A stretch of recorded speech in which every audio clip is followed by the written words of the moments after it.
Good evening. I would like to call tonight's meeting of the Tacoma Park City Council to order. Will the clerk please call the roll? Mayor Searcy. Here. Councilmember Landman. Here. Councilmember DeBala. Present. Councilmember Schlegel. Here. Councilmember Gilbert. Here. Councilmember Honzak. And Councilmember Wesselek, who may be on. Okay. All right. Councilmember Honzak apologizes for her absence this evening. She had a work-related retreat that she had to attend tonight. And so we will miss her this evening, but she will watch us later. Councilmember Westlake is in a remote area, and so hopefully she will be able to call in, but connections may be difficult. And so with that, we're going to go through the agenda for tonight. There are no changes to the agenda. Our voting session this evening includes resolution ratifying a collective bargaining agreement between the City of Tacoma Park and UFCW Local 400. Resolution supporting the city's planned applications for the FY28 state revitalization programs. Resolution approving the legislative action priorities to submit to the Maryland Municipal League, and the one-year contract extension for a learning management system for the city's landlord certification course. For work sessions this evening, we have the ordinance amending the Tacoma Park Code, Chapter 8.24, police employees retirement plan to adjust the participant contribution amount and the normal retirement benefit. Rent stabilization policy review resolution and recommendations for appointment to city boards and committees. In terms of upcoming agenda items, on Friday, July the 3rd, is the Independence Day holiday. City offices and facilities are closed for the Independence Day holiday. On Saturday, July the 4th, is Independence Day. City facilities are closed. On Wednesday, July the 8th, the council will meet in closed session for matters related to collective bargaining negotiations with ASME. On Wednesday, and that will be at 6:30. On Wednesday, July the 8th, the council will meet at its regular time of 7:30. We will have a couple of voting items that evening, resolutions providing for board and committee appointments. First reading ordinance amending Tacoma Park Code, Chapter 8.24, police employees' retirement plans to adjust the participant contribution amount. And the resolution providing direction to the consultant and staff regarding the rent stabilization policy review. The work session that evening will be the multi-year tree planting contract. And the city clerk, we need to push back the next steps in discussion of the 4-year council terms. For my colleagues, everyone may recall, I had moved a resolution that folks were generally in support of. We never voted on that resolution. We've since allowed the Board of Elections and the Youth Council to take a look because we gave them some direction and we just need to close the loop on that. On Wednesday, Just a quick question. Could you remind us what was in that resolution? the resolution was delaying future discussions of the terms until we get data from the Board of Elections regarding whether or not there's any additional support that they need, as well as the Youth Council in terms of their thoughts around how 4-year terms could impact youth voting. Thank you. Thanks for the reminder. Sure. On Wednesday, July the 15th, the City Council will meet at its regular time of 7:30. We'll have a presentation that evening of the fleet lease analysis study. We will have voting sessions that evening. The first is a single reading ordinance approving a contract for the multi-year tree planting. Second reading ordinance amending Tacoma Park Code, Chapter 8.24, police employees' retirement plan to adjust the participant contribution amount. And then we will have work sessions that evening. The first is FY27 Budget Amendment number 1. Second is options to implement a community connectors program. The third is a resolution ensuring trans and non-binary protections. Fourth is a resolution committing to respectful, constructive, and dignified discourse during public meetings. And then, as was previously discussed, the resolution regarding next steps for the four-year council terms. On Wednesday, July the 22nd, the council will meet at its regular time. We'll have a presentation that evening, MHP's presentation of plans for 7313 Maple Avenue. We will have a vote on the resolution regarding the four-year term discussion. And then we will also, I'm sorry, I missed a presentation. We will have a presentation on options to address the unlawful restricted covenants. And then we will have a voting session.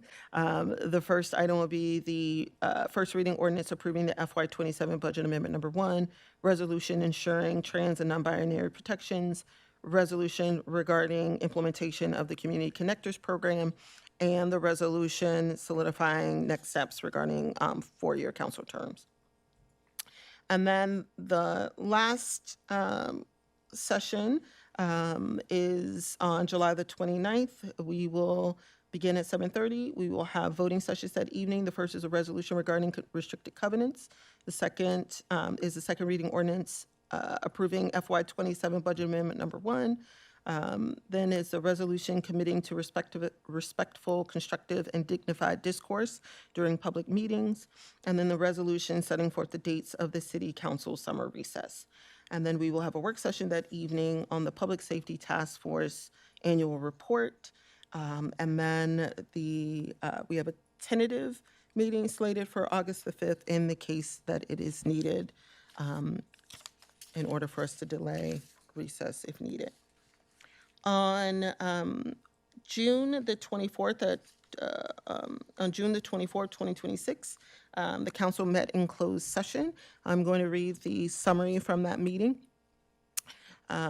The City Council convened on June the 24th, 2026 at 6:30 p.m.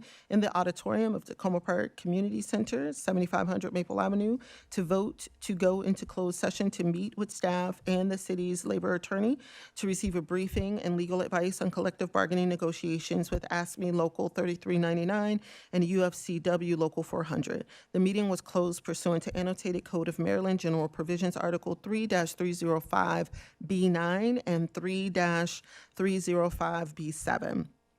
Councilmember DeBala moved to close the meeting. Councilmember Landman seconded the motion. The motion carried unanimously. Voting for, Mayor Searcy and Councilmembers Landman, DeBala, Schlegel on Zoom, Gilbert, Honzak, and Wesselek.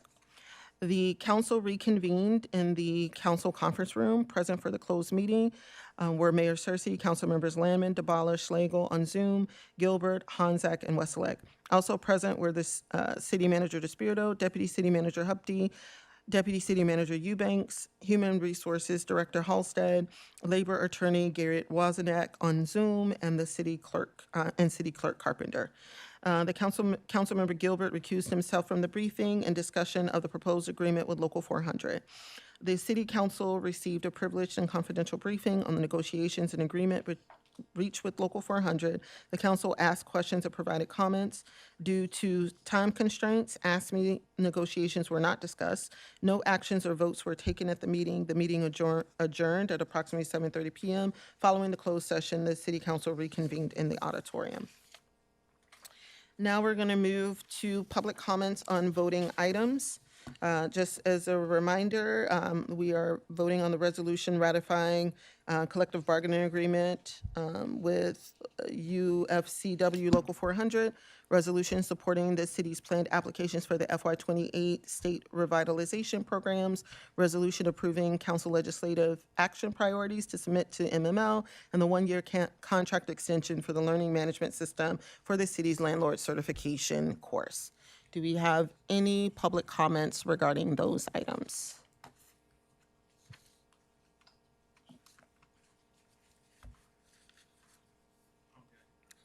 Hold on one second, Tom. My mouse is not working. Let's see. All right, there you go. Did you hear me? I said you did can this hear you on now. purpose, I know. No, my mouse isn't Okay, working. Okay, I know you don't. I want to say something about legislative priorities. It's what's not in the list. We talked about the changing the 2-year term for mayor and council to 4 years. And there was talk about binding and non-binding referenda. If you look at the state law, counties have a percentage of voters requirement, but they also have an absolute number. So in Montgomery County, which is a county of 1 million people, 10,000 signatures get something on the ballot. In Tacoma Park, there is a requirement that a percentage of registered voters sign a petition. That's 2,300. If you equate the two, they're way out of line with each other. Tacoma Park and other municipalities in Maryland do not have the option of reaching an absolute number, whether it's 1,000, 500, or anything else. So municipality, it's much more difficult by a significant measure for the voters of a municipality to put a question on the ballot for other voters to decide up or down. That should change. And I would like to see you add to the MML request list a change in the state statute so that it's more in line with the kind of requirement that counties are faced with. That's all. Thank you. Do you have any other public comments on voting items? Okay. Seeing none, do we have any virtual public comments on voting items? Okay. All right. We're going to move to public comments on general items. Public comments on general items. Hi there. My name is Carter Doherty. I live in Ward 1 on Crescent. I'm also on the steering committee of Montgomery for All, the pro-housing organization of Montgomery County. I'm speaking here in my personal capacity, though, and I'm trying to clear this statement. First of all, the mayor did not mention the parade. Please come to the parade and hydrate while you're there on Saturday. But I am here mainly to urge the council to obtain more information about how modifying the exemption period under the rent stabilization ordinance would affect the prospects for more building and whether it should be extended. Right now, I think you have very little to go on. I know the county executive came in and said that 5 years is fine, but that's not really evidence. That's, at least as much an ideological statement as anything else. But I hope you, in consultation with the consulting firm, will dig a little more deeply. The consultants teased this problem in their report when they wrote, developers noted that market rate investment and ownership cycles often extend 10 to 15 years, suggesting that longer new development exemption periods may align more closely with long-term underwriting and investment guidelines. And slide 36 of their presentation identifies some of the effects on incentives to build. This observation is consistent with what I've learned about housing over the last 8-10 years or so that I've been working on it. There's this impression that once a building goes up, it's sort of an ATM just churning out cash. But in fact, it can take some time for the project to be fully leased. Some projects lose money up front and only become profitable in the out years. All this by way of saying that I'm going to share something in writing that suggests a number of questions that you could pose on this. And I also would like to stress that, now that we have these two affordable housing projects in motion on Maple and on Grant, there has been a tendency to downplay the need for change. So it's worth mentioning that these projects will be funded partially and indirectly through taxpayer dollars. They will enjoy tax abatements, and they will likely draw money from public sources for their capital stacks, as is common for nonprofit developers. I personally support that approach, tax-advantaged affordable housing, because it enables housing for very low-income families. But we shouldn't confuse this type of housing with the type that's privately financed and income-generating for the municipality. And nor can we avoid the reality that it costs the taxpayer because effectively it puts the tax burden on single-family homeowners. It's a way to live our progressive values, but it does cost. And finally, I'd just like to reiterate the centrality of the need for market-based housing. If you haven't read it, the Pew Charitable Trust did a report recently emphasizing how this lowers rents for everyone when you build at market rates. I'll share the rest of what I have to say in writing. Thank you. That's enough. Thank you. Do we have Go any USA. other general public comments?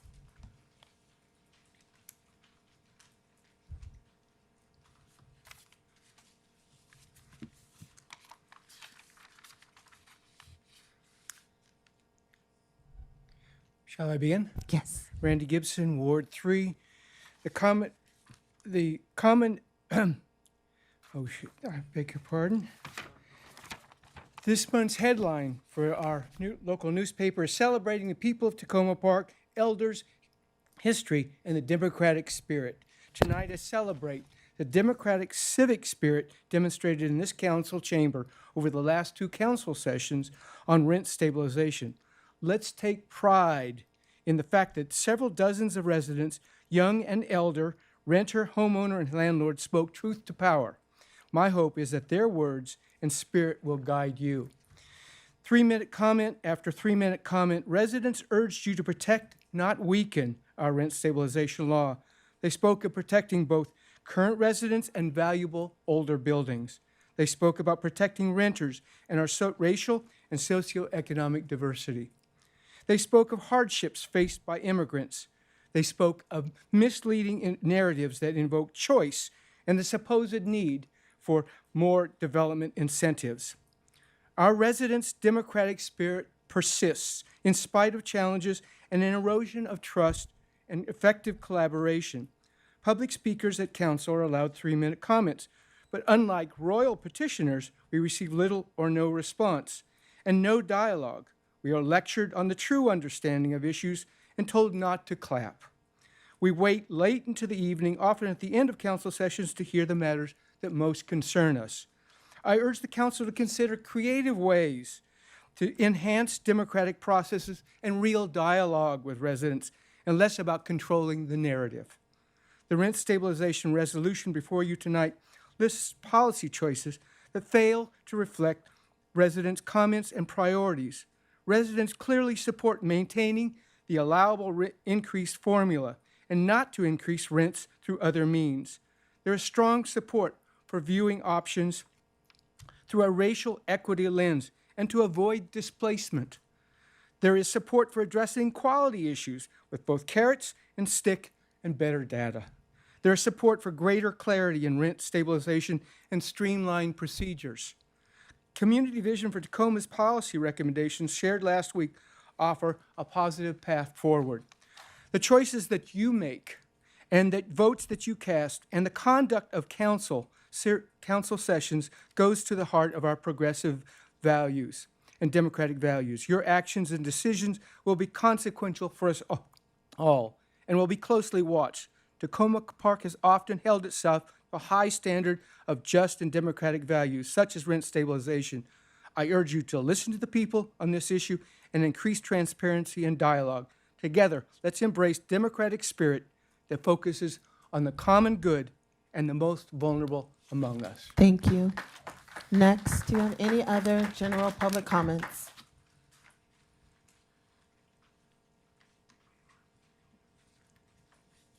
Good evening. My name is Karen Elrich, and my home is in Ward 5. At a previous council meeting, CVT was asked about the petition we have, and I'm here today to read it to the council. This is an ongoing petition with over 400 signatures and 6 organizational endorsers, including the Congressional Action Network, Tacoma Park Seventh-day Adventist Church, Tacoma Park Mobilization, MoCo Immigrant Rights Collective, TPSS Community Safety Network, and MoCo DSA. The petition is also available on CVT's website. It's important to note that DSA also has a petition. To the mayor, and this is the petition, to the mayor and the council of the city of Tacoma Park. We residents of Tacoma Park celebrate the city's rent stabilization law as a major success story. This 46-year-old law was made possible and continues to sustain Tacoma Park's rich racial, ethnic, and socioeconomic diversity. As you consider revising the law, we urge you to commit to protect and strengthen it by prioritizing tenant rights and preserving affordable rental housing, especially for residents of very low to modest means, and limiting allowable annual rent increase to no more than the rate of inflation. So what's at stake? Our historic rent stabilization law, which helps keep rents affordable, is now being reviewed by our city council. Unfortunately, the review process opens the door to weakening the law for renters. Nearly half of Tacoma Park households are renters. About half of these benefit from rent stabilization. The other half live in units that are exempt from the law. Our law caps annual increases for rent stabilization unit at the rate of inflation. 47% of our renters are either housing cost burdened, spending over 30% of their income on housing, or severely burdened, spending 50% or more on housing. Our law keeps rents affordable for many residents with low income. That creates stability and sustains the diversity and well-building of our whole community. The council review and possible revision of our law could either increase or reduce tenant rights and availability of affordable rental housing for those with few options. Weakening our rent stabilization law would be especially cruel while anti-immigrant violence and economic forces threaten Takoma Park renters who are mainly people of color. Come join us at the 4th of July Pride, if we can deal with the weather, behind the green sign that says protect and strengthen rent stabilization. Step out to join us and walk a block or two. Thank you. Thank you. Do we have any other general public comments this evening?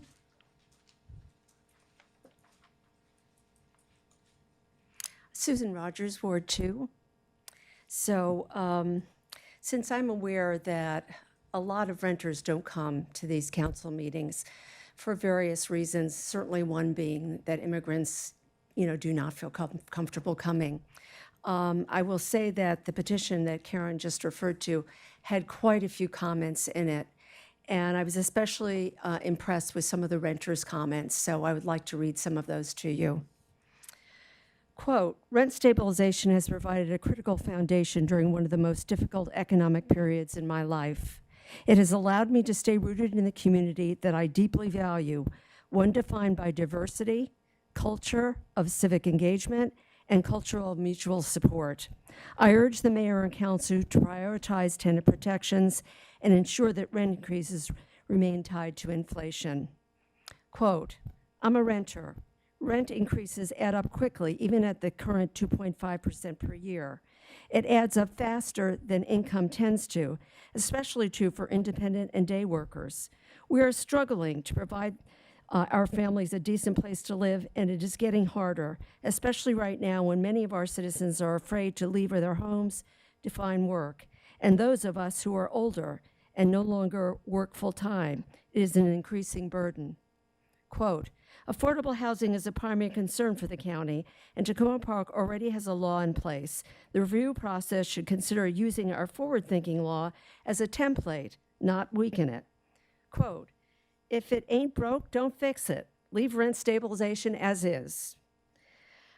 Quote, without rent stabilization, Takoma Park would become a town of haves, and the have-nots could not live here.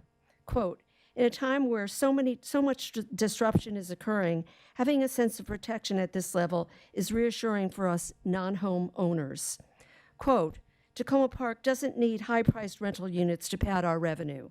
We need to reduce the scope of our expenditures and focus on the highest priorities. Quote, Takoma Park residents need rent stabilization to survive. The county rent increase this year was 5.7%. This is outrageous and unacceptable. And I would also quote from a former council person. I'm a former city councilman from Ward 1. I urge the council to maintain the city's strong history of protecting rent stabilization. Thank you. Thank you. Do we have any other general public comments this evening?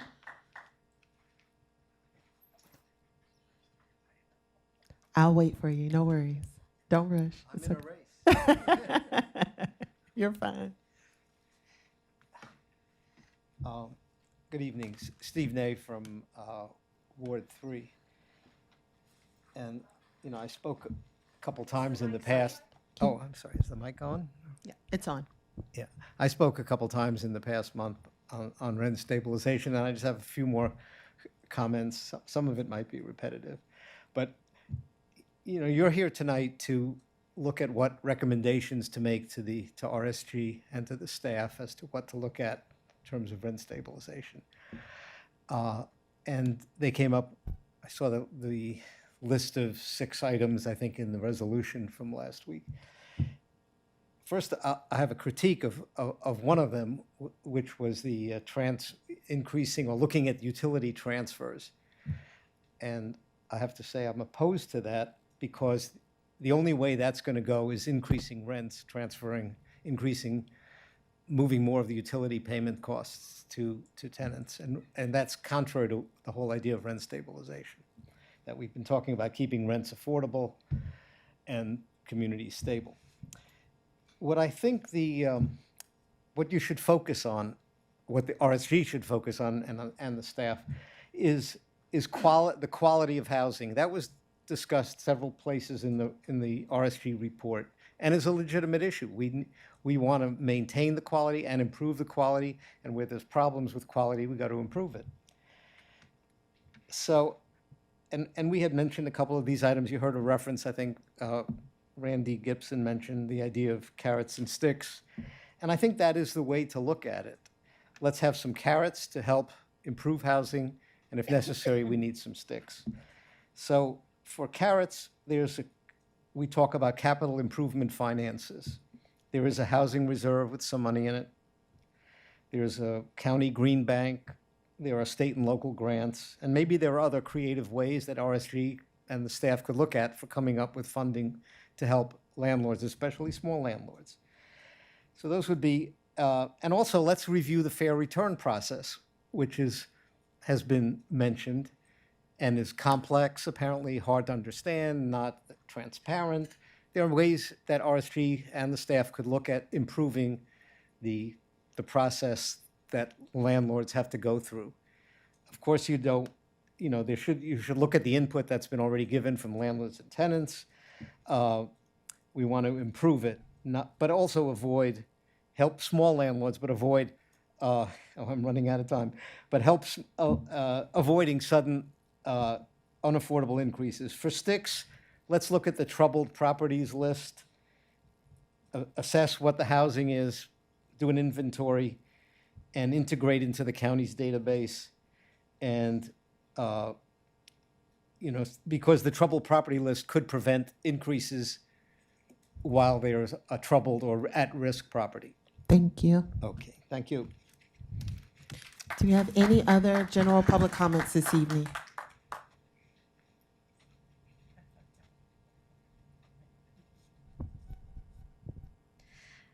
Colleen Cordes, Ward 1. I sent my full comments to the council earlier today, but I just wanted to say a few things just to have them articulated, which is that the whereases have errors in them because they present the official city policy, the guidelines for housing policy as being stability, choice, and quality. That's not right.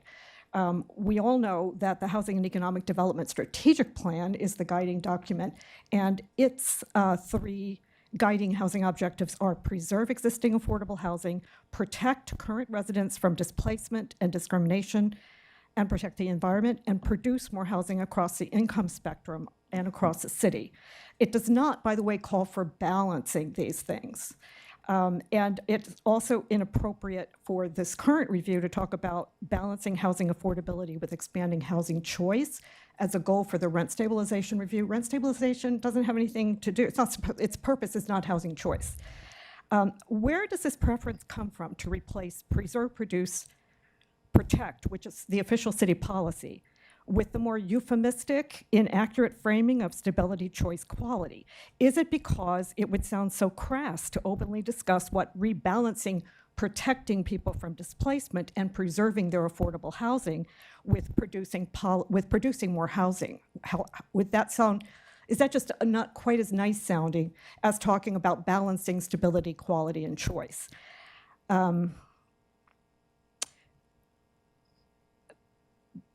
If you actually were talking about balancing protecting people from displacement, preserving their affordable housing, and producing new housing, it would be apparent that what you're talking about is risking pushing families of color and limited means out of town to make room for wider, more affluent newcomers. That's what rebalancing this law by weakening it is likely to do. And I think that what's come out of the review so far has been helpful in terms of shining a spotlight on a really urgent priority, which is let's get a handle on the condition of our very valuable, very affordable, aging affordable housing. Going on 2 years ago, Mayor Searcy, you expressed concern about the deplorable condition of at least some housing Councilmember Honzak talked about wretched conditions. Okay, it's past time for a major multi-year, multi-pronged council initiative to preserve existing affordable housing. Why not rewrite this resolution to focus consultants and staff on brainstorming how to develop and launch a comprehensive effort to evaluate and improve the quality of our valuable stock of affordable housing ASAP? Isn't that our most pressing housing priority? Thank you. Thank you. Do we have any other general public comments this evening?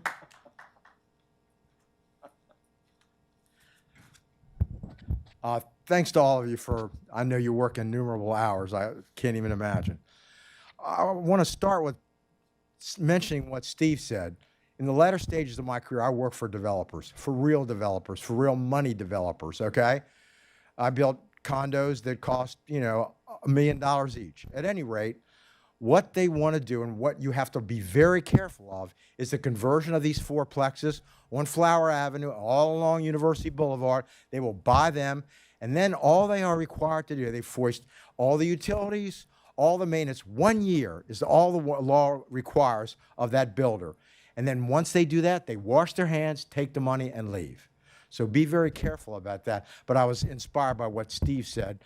And I just want to say we are really blessed to have some really smart people in this community. And now to my prepared comments. Good evening. Pardon me. I'm Paul Hubner from Ward 3. And first, I want to reassert my very strong support for our existing rent stabilization law as it presently constructed, and most vehemently oppose any extension of the exemption period from the current 5 years to 15 years. I remind you all that as a child, I was raised in rental apartments. We moved 9 times in 15 years. Only staying in the same school saved me from failure. Now, on a separate issue, I inform those of you who are unaware that I am one of 5 plaintiffs in a suit against the mayor and the city council for failure to meet the requirements of the Open Meetings Act. A trial date has been set for November 23rd and 24th. Recently, we 5 plaintiffs offered a settlement agreement but have not been given even the courtesy of a response. We look forward to a response from you in the very near future, and thank you again. Do we have any other general public comments this evening? Okay. Do we have any virtual public comments this evening? Mary Machui should be on the line. Okay. Ms. Machui?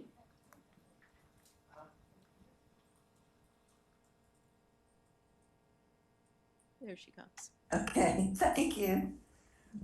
I'm Mary Jane Machui. I've been spoken many times before the council. I'm in Ward 2, and I'd like to say that it's also National Minority Mental Health Awareness Month.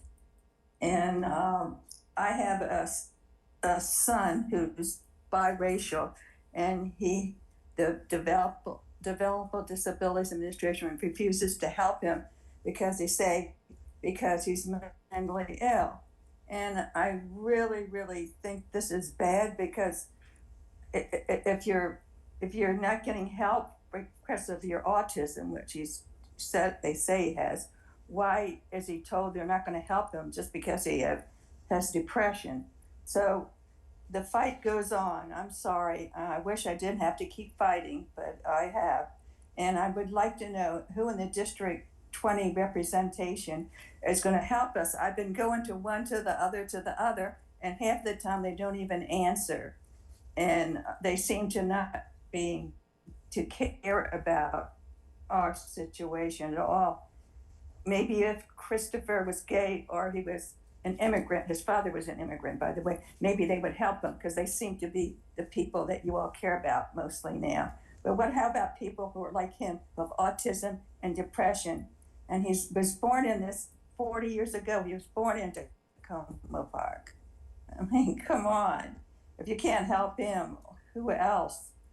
And his father died June 4th of this year, too, so he had that burden to deal with. And I'm trying to live, the two of us live on $31,600 a year, the two of us. And that's not too easy. And because have a hell of a time trying to getting help from the Social Security Administration. And thank you very much. You all have a good evening. Thank you, Ms. Machui. Do we have any other virtual public comments this evening? Okay, we're going to move to council comments. Do we have any council comments this evening? Councilmember Gilbert. Thank you, Mayor. I think my colleagues expect for me to break the ice with you all. Every week they look at me and I always have to go first. So I'll oblige once again. I'm sorry, I didn't even notice that pattern. I'll go first if you like. I have. But I appreciate it. You guys are the best. First of all, thank you to everyone who's made comments pertaining to affordable housing and rent stabilization. I particularly appreciate the emphasis, Ms. Cordes, that you placed on the displacement, that piece. And I shared with you all last week that after meeting Secretary Day, who is the Secretary of Housing and Community Development at the Maryland Municipal League conference, that I came back and I sent them an email.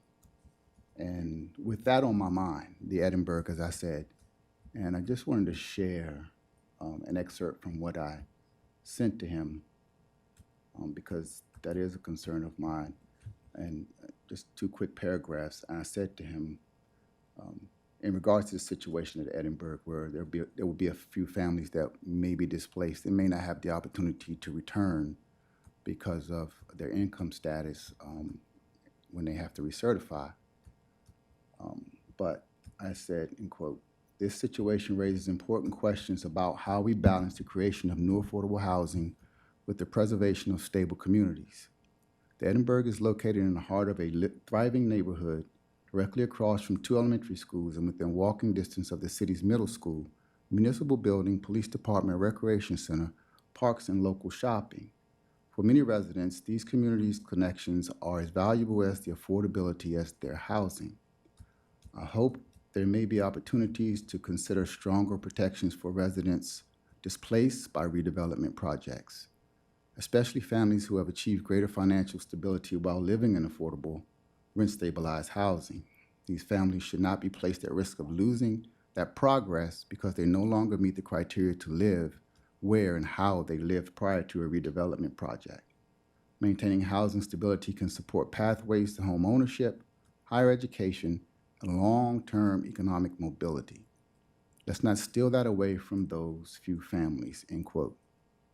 So I appreciate those of you who think in that regard. I had a conversation with the mayor. I'm not sure if I'm barking up the wrong tree. I've not heard back from Secretary Day, but I hope that I will, and maybe he'll have some ideas. But hopefully together we can figure out where to focus my energy in that regard. If it's not Secretary Day, maybe somewhere else, but I will be working on that going forward.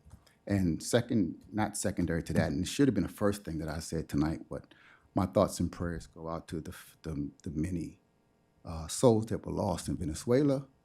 And I'm just prayerful that those who survived will get the support that they need. And that's it. Thank you. Thank you, Councilmember Gilbert. And Councilmember Landman.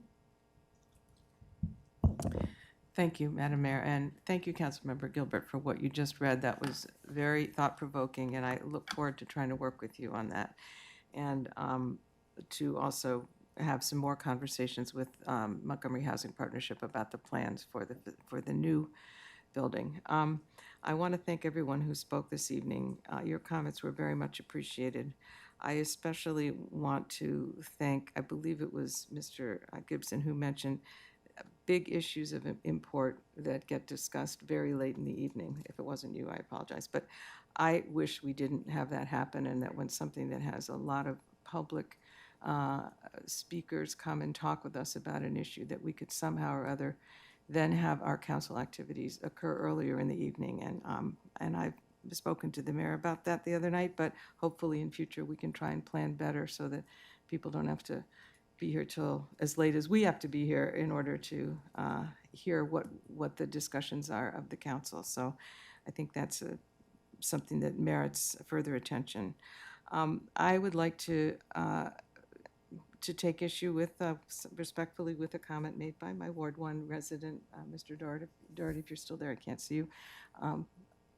But about the comments that we had from Mark Elrich, the OG rent stabilization county executive, who was kind enough to come last week and talk with us about the rationale behind the 5-year period for rent stabilization in our existing law. And he explained that it was a period of time that landlords or property owners needed to figure out what rents were appropriate and to see how the stabilizing their income over that 5-year period gave them the time they needed. That was what the consideration at the time. And I thought he made a good point, not a political point, but a useful, substantive point. And I thought that the comments were much appreciated because he brought his longtime expertise to us in that way. And I also just want to say I'm very worried about the 4th of July, the hot weather that we're anticipating. And I've been talking with the city manager about how the city can help. And I know our emergency management team has also been working very hard on that. So let's everybody please make sure and be safe on the 4th of July as we celebrate. And if we need to celebrate inside a little bit more than we normally would, then that's the price we pay right now for climate change, I'm afraid. And please be careful. Thank you. Thank you, Councilmember Lamb and Councilmember Schlegel. Thank you. Councilmember Lamb, and I also was thinking about the July 4th parade and how it might be a little bit of a mixed message that our preparedness team is saying, consider avoiding outdoor activities, but particularly for people who've committed to being in the parade, it might be hard for them to feel like they can just step out. So I hope we can think carefully about limiting risk at that event.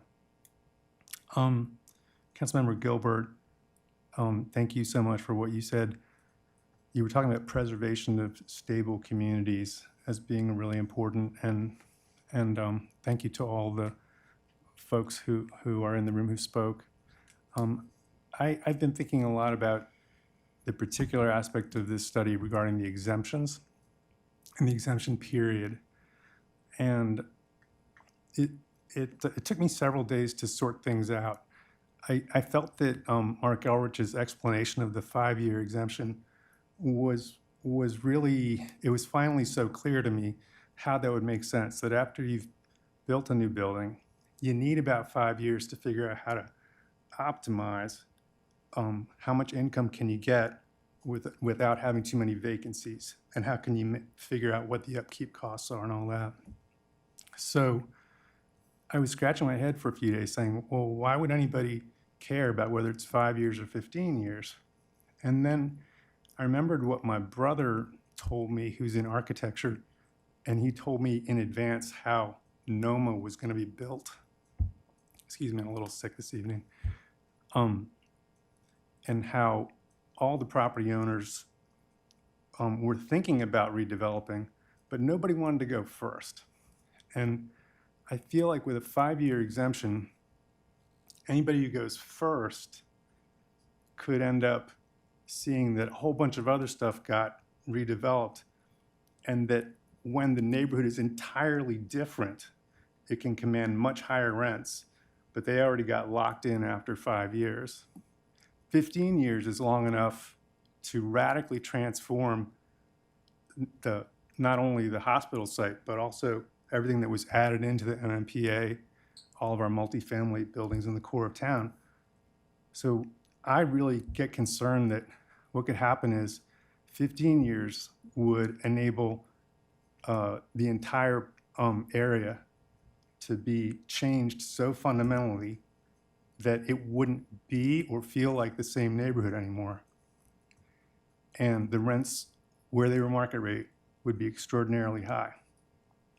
For the people who were still unaffordable, I think they'd be having the experience that so many of my students in DC have talked about their families having, which is that they still live in a place, but it doesn't even feel like home to them anymore because their home has changed all around them.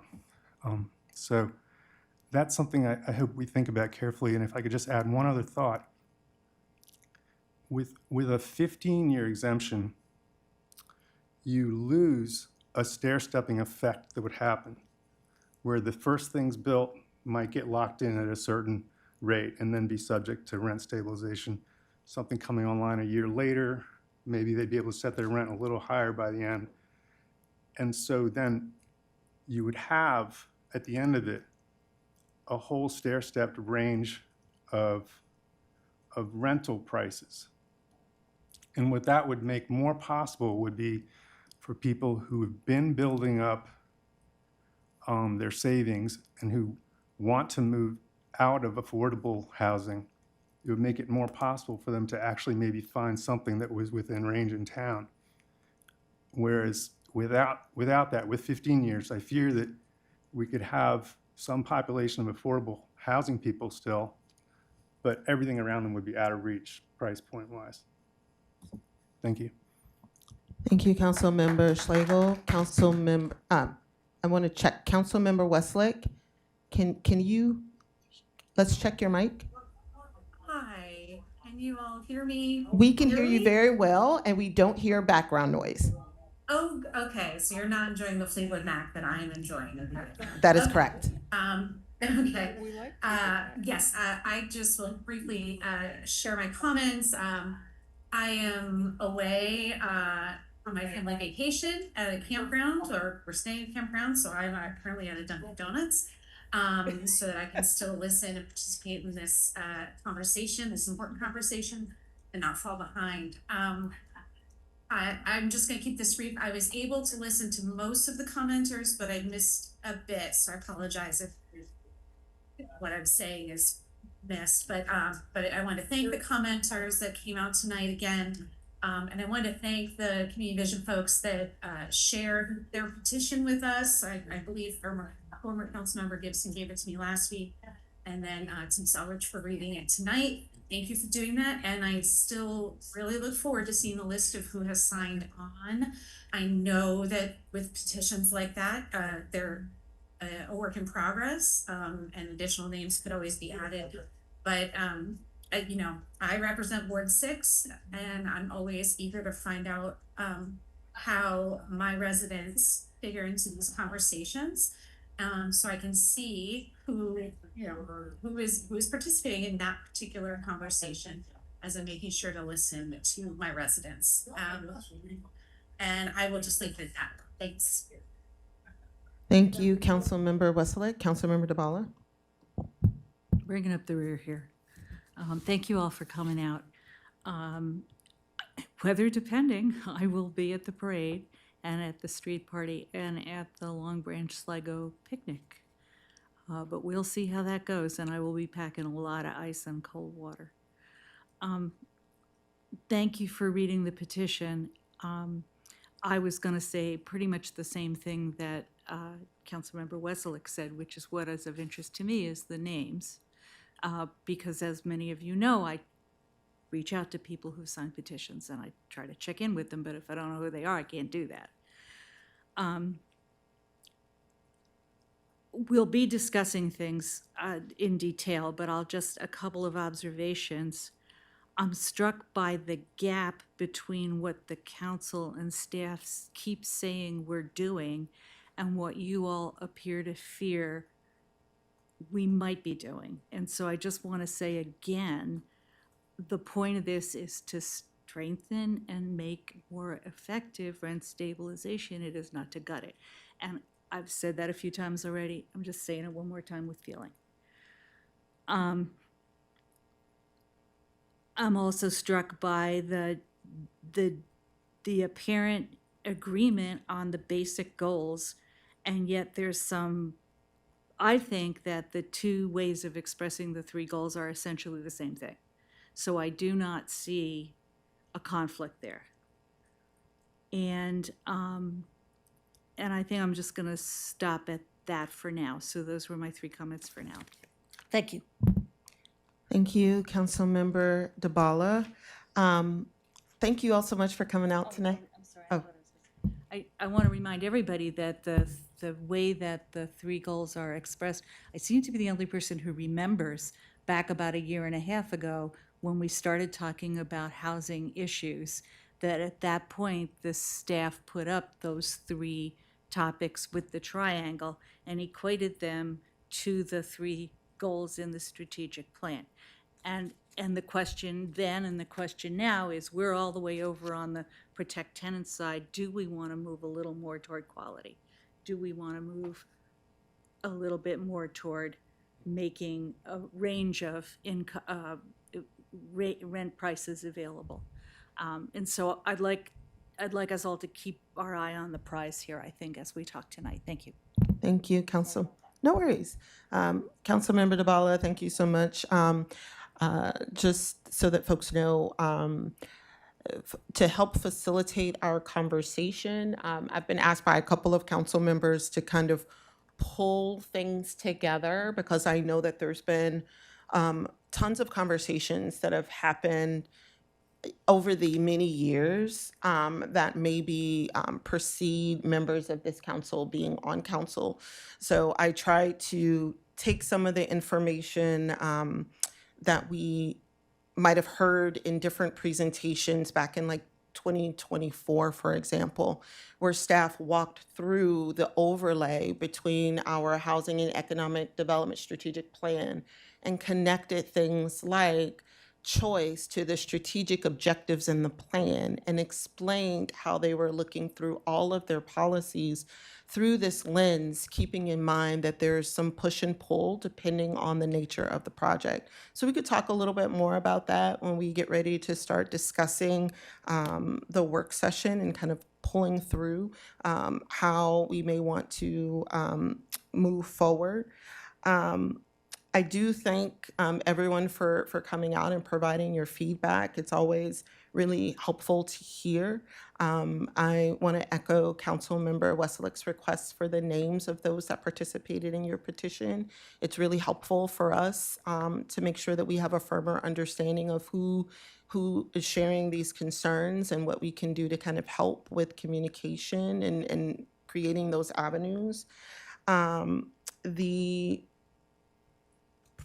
parade that was brought up, I have been in conversation with the organizer. I know that Tara Egan is watching the weather. She is trying to make some hard choices. We have never canceled our 4th of July parade ever. So she is working with our city manager and they're watching the weather to determine whether or not some decisions will need to be made. So I want to echo the sentiments that everyone should be safe this weekend, whether you're at the parade or not. Definitely hydrate, but organizers are watching the weather in the event that there's some concern regarding the heat.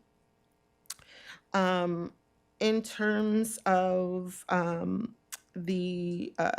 had an opportunity, Councilmember DeBala and myself had a chance to participate in the COG retreat last weekend. It brings together different leaders from Maryland, DC, and Virginia to talk about challenges that face our region, including housing. Yeah, because we have a regional lack of housing. It's a regional issue. And so to talk about that in addition to the regional challenges associated with economic development and the environment and how all of these communities can try to work together to identify some common goals to make sure that we're all doing our part. One of the things that I did think was interesting in one of the presentations on economic development is that they looked at all of the different housing and economic development plans across the region. They kind of had a spreadsheet that included everyone's stuff, and ours was there. So it's good that we do have a housing and economic development strategic plan, because it's not only providing some framework around what we are doing in the city, but it can also help inform the more larger question of how can we address some of the economic development challenges that the region is facing.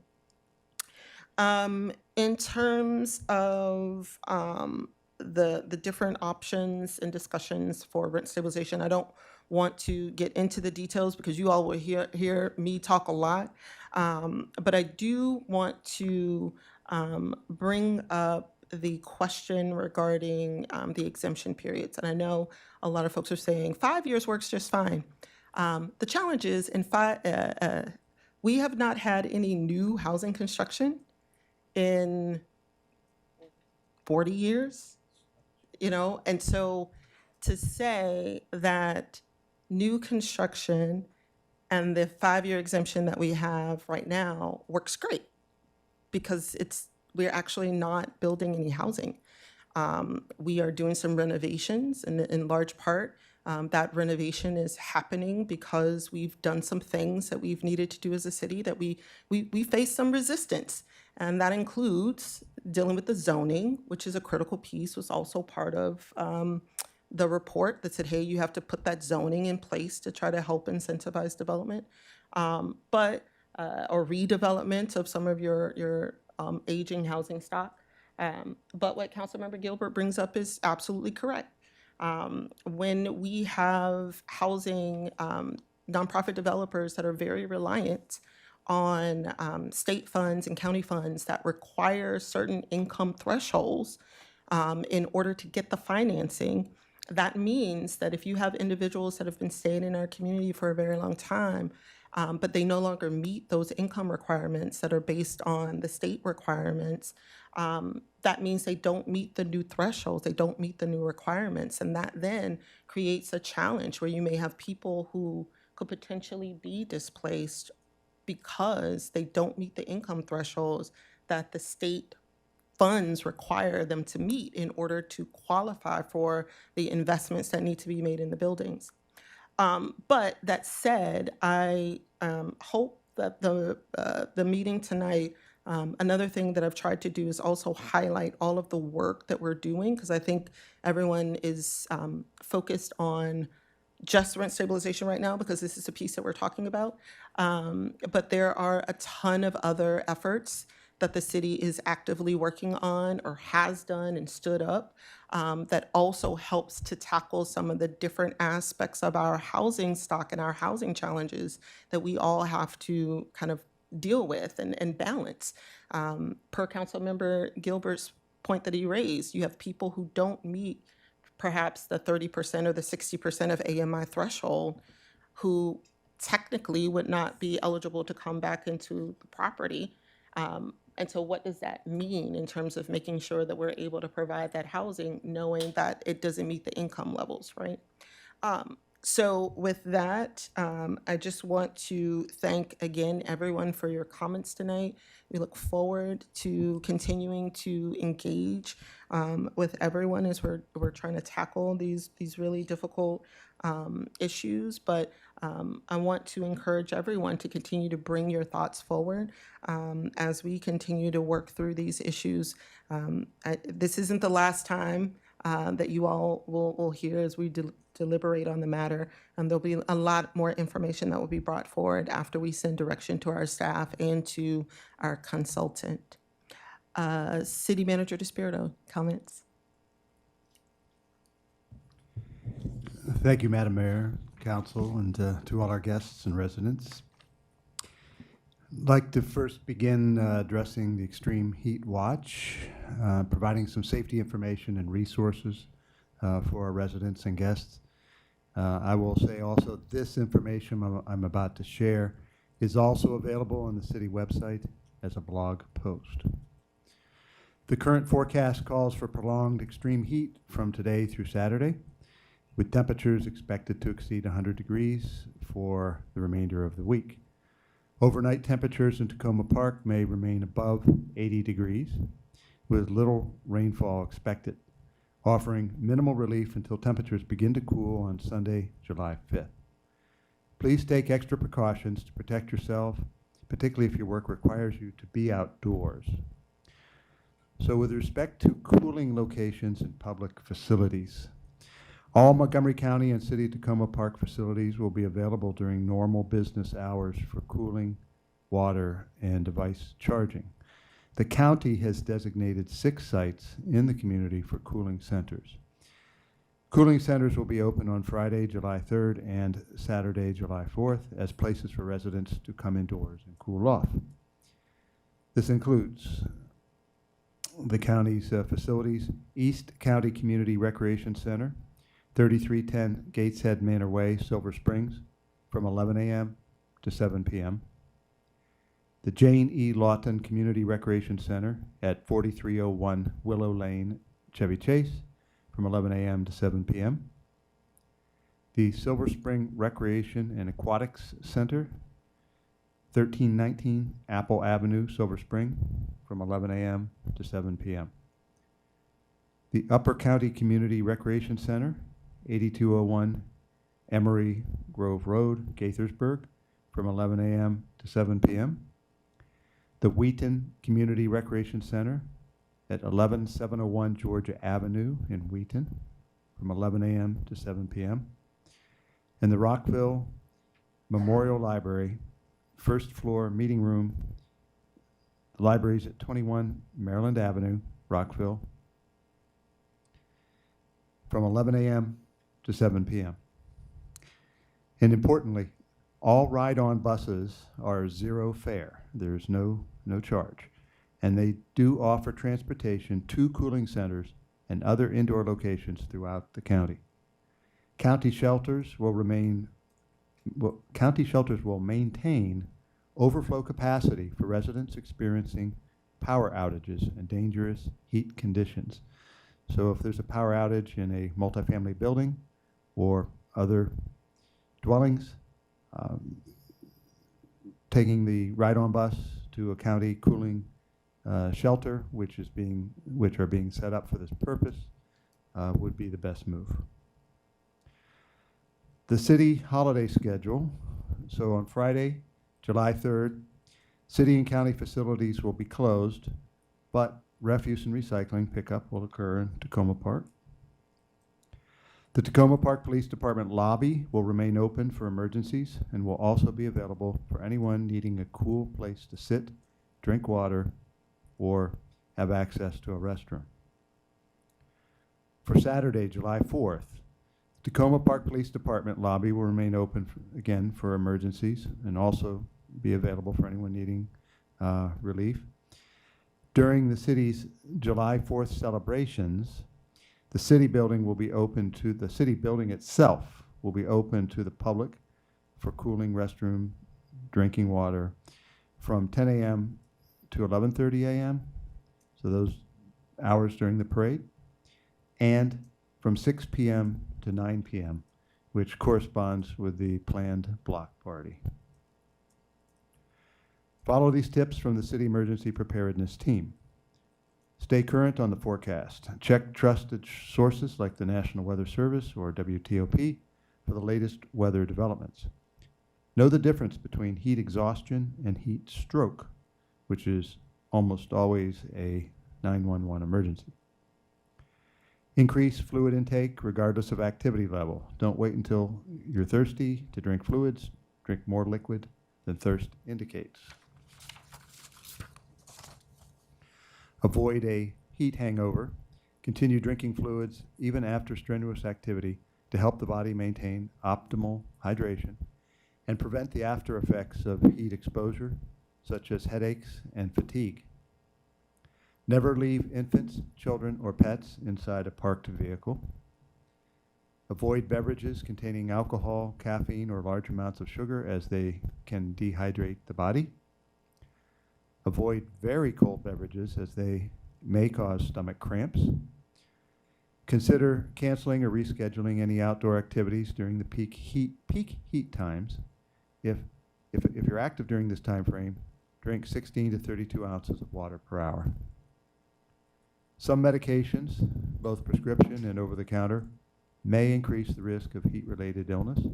Please consult your physician if you have a question. Wear sunscreen with a minimum SPF of 15. Apply at least 30 minutes before going outdoors and reapply as necessary. Rest frequently in shady areas so that the body's temperature has a chance to recover. If you're unaccustomed to working or exercising in a hot environment, gradually increase the pace, and limit exercise or work time. Wear lightweight, loose-fitting clothing, sunglasses to protect the eyes, and a wide-brim hat to provide shade and to keep the head cool. Steps to take if your air conditioning goes out. Report it ASAP to your landlord. You may be entitled to get cooling devices, such as swamp coolers, fans, and so on. If it is not a holiday or weekend, you can call 311 county or submit a complaint online. And you can follow up with the housing department, 301-891-7119, the next business day. For a Pepco outage, please contact Pepco at 1-877-737-2662 or visit their website. Thank you for taking the necessary precautions to stay safe during this period of extreme heat. Also, please remember that pets are susceptible to the hot weather as well. Even animals who are used to living outdoors can be overcome by the heat. Please ensure your animals have access to shade and lots of water. If you see an animal outside who appears to be in danger or distress, please call the Animal Services Division at 301-279-8000. From the Police Department, the Tacoma Park Police Department offices will be closed on Friday, July 3rd in observance of Independence Day. Please remember that the Police Department is open 24/7 for emergency services. The Tacoma Park Police and Innova Blood Donor Services are once again teaming up to host a Tacoma Park Community Blood Drive on Saturday, July 11th, between 11:30 a.m. and 4:30 p.m. Your selfless act of donating blood can help save lives, and it only takes a short amount of time. Let's come together as a community to positively impact the health and well-being of those in need. Register today. A link will be included tomorrow in the posted city manager comments. And we hope to see you at the Tacoma Park Community Center here at 7500 Maple Avenue. It's in the Azalea Room on the 2nd floor. Finally, from the city manager's office, this week our staff shout out is from the Housing and Community Development Department, recognizing Mr. Timothy Gratton. Tim is one of the city's code enforcement officers, tasked with ensuring we stay clean and green.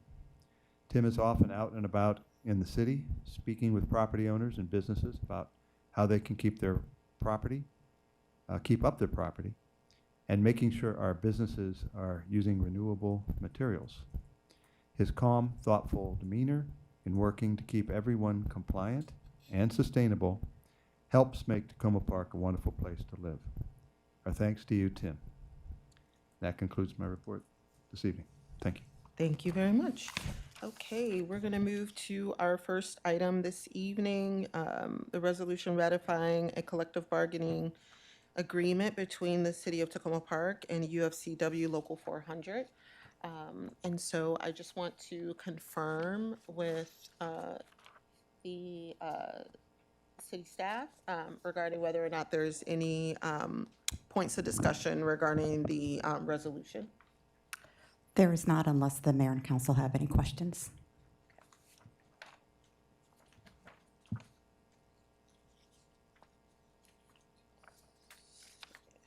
I believe. Okay, I just wanted to confirm that, and it looks like that has occurred, that there has been an update in terms of the ratification by the CBA, updated to the version that is currently available online, correct? That's correct. Thank It's you. been ratified Perfect. by the union. Excellent.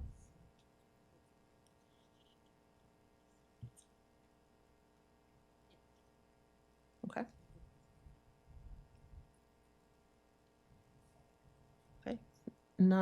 Okay, not seeing any lights. Given that we have folks that are virtual this evening, would someone like to move the council ratification of the Local 400 collective bargaining agreement? So moved. Thank you, Councilmember Landman. Do I have a second? Second. Thank you, Councilmember DeBala. Okay. And just want to confirm with Councilmember Gilbert, would you like to recuse yourself for this vote? Yes, ma'am. Thank you very much. No, no, no, we need to, you have to recuse you. Excellent. Okay, and so Councilmember Landman moved, Councilmember DeBala seconded. Seeing no additional lights, and we have someone participating virtually, would the clerk please call the roll? Oh, did we want to see if we're going to have discussion, any discussion? We just asked if there were any points of clarification or questions. Oh, I thought the discussion was after it was moved and seconded. Do you have a point of discussion, Councilmember Schlegel? Yeah, I wanted to say that I think this is a fair and generous agreement. And I think that it will be good to revisit the Raftellus projections that we get every so often, just to see what impact this has on our overall personnel costs over the next few years. And, it may, we hope we don't want to have to make any difficult decisions in the future. But I do support this. Thank you very much, Councilmember Schlegel. Seeing no more points of discussion, would the clerk please call the roll? Councilmember Landman. Aye. Councilmember DeBala. Yes. Councilmember Schlegel. Yes. Councilmember Gilbert is recused. Councilmember Honzek is absent. Councilmember Wesselek Aye. and Mayor Cersey. Aye. Okay, the next item this evening is a resolution, resolution supporting the city's planned applications for the FY '28 state revitalization programs. Are there any points of discussion on this one? Councilmember DeBala? Oh, I was just going to move it. Okay. Just want to check in with staff to make sure there's nothing that we need to be made aware of. Nope. Okay. Councilmember DeBala, you would like to move it? Please. Councilmember DeBala moves. Do I have a second? Second. Thank you, Councilmember Schlegel. Any other points of discussion on this one? I have a point of order that Councilmember Gilbert is still not at the dais. Totally forgot him. Hold on, I'm sorry. You want me to get them? Let me go get him. It takes your distant The perspective for us perk to have of taken watching note of it that. all on the big screen. Yeah. How did you notice that? I'm sorry. Mayor Searcy, I did have one point of clarification. Historically, these have always been referred to as NED grants, and the term NED grants, referring to the name National Capital Strategic and Economic Development Fund. I don't know how NED came to be the abbreviation for that either, but I just wanted to clarify for people who may be listening in that they're referred to as state revitalization, DHCD State Revitalization Program grants, but I think they both are NED grants. And so just so people kind of see the thread, since our staff has pointed out to us numerous times that we have been very successful in these NED grants, just wanted to put it all in the frame that that's what these are, despite for some reason using this other terminology, and I'm not sure why. It's just for clarity. Thank you. Any other points of discussion regarding this item? All right.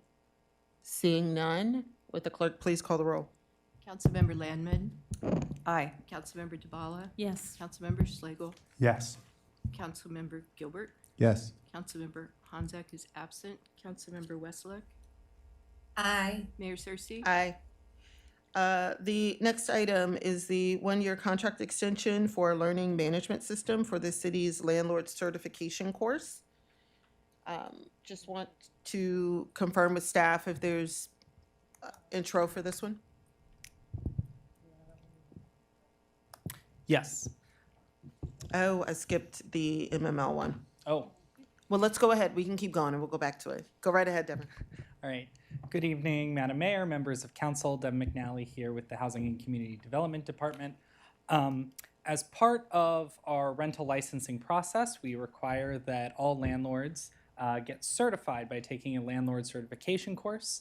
A few years back, we moved the course online so that it's available 24/7 in a online format through a learning management system, in this case, Maple LMS. We have reached the end of kind of the 5 years that we can have a contract before we need to go back and rebid.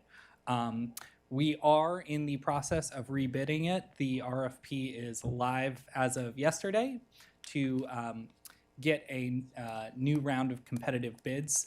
But in order to ensure a orderly transition and to make sure that the course is available during this time period, we are asking to extend the contract with the current provider, Maple LMS, an additional 1 year.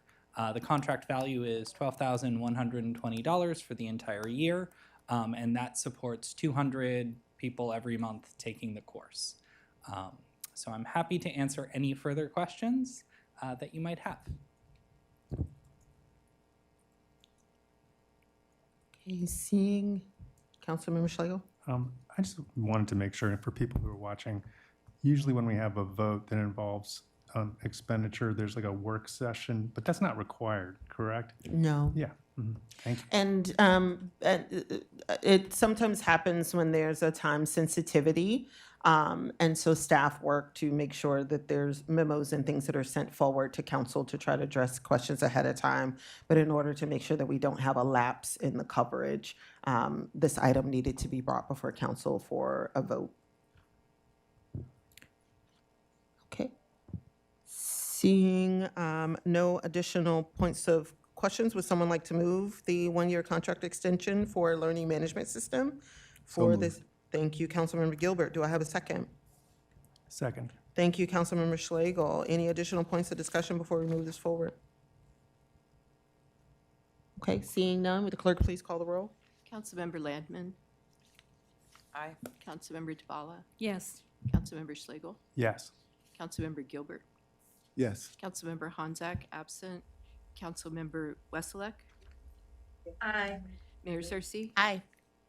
Okay, and I apologize. I skipped the resolution because I have everything out of order, approving the legislative action priorities to submit to MML. Everyone should have a markup version that is highlighted. The highlights note the changes that were made either for clarity or based on the conversation that we had during the council meeting. So for example, there were actually 3 whereas clauses that were added in response to Councilmember Wesselek's point around making sure that we are very clear to MML that we want to be aware of the progress that is happening with the implementation of HB 1142. We also added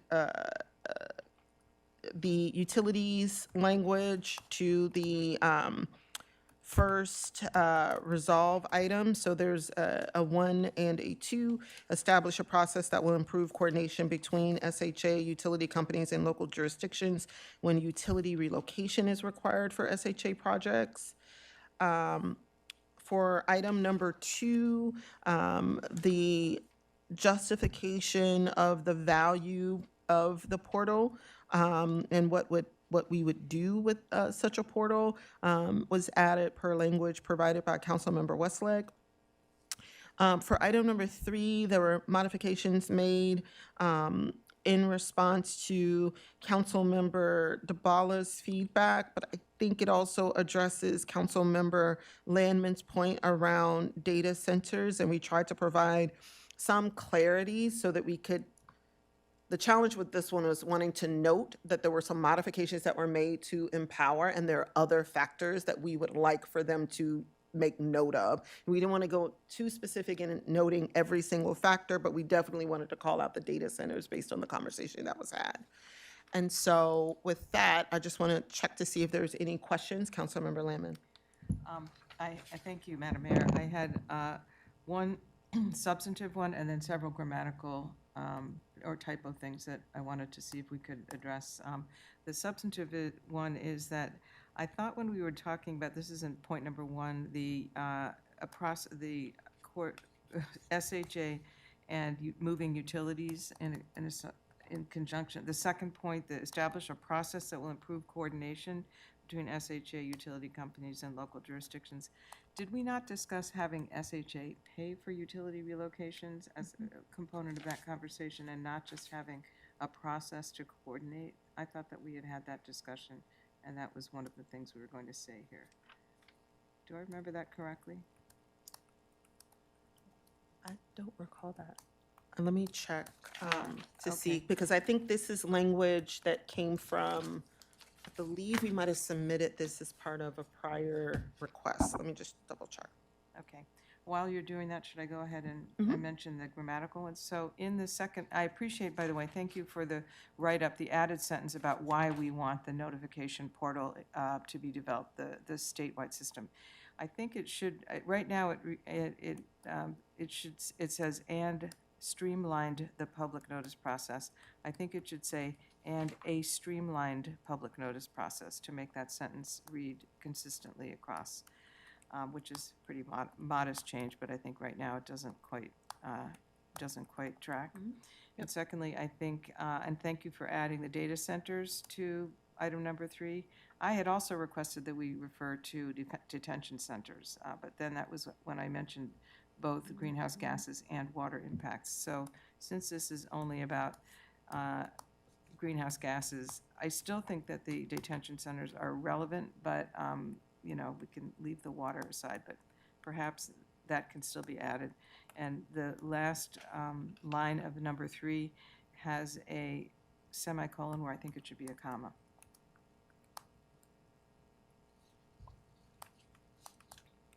And I'd like to get feedback on the mentioning of detention centers as well as data centers if possible. Yeah. So for me, when you're talking about detention centers, is there a substantial impact that these detention centers would have on, I mean, energy, the data centers, it's substantial, but I was struggling a little bit to see whether or not detention centers would be a substantial drain worth highlighting or specifically calling out instead of implying with the other factors that we're talking about, looking at everything. Okay, I will concede that obviously the data centers are an outlier.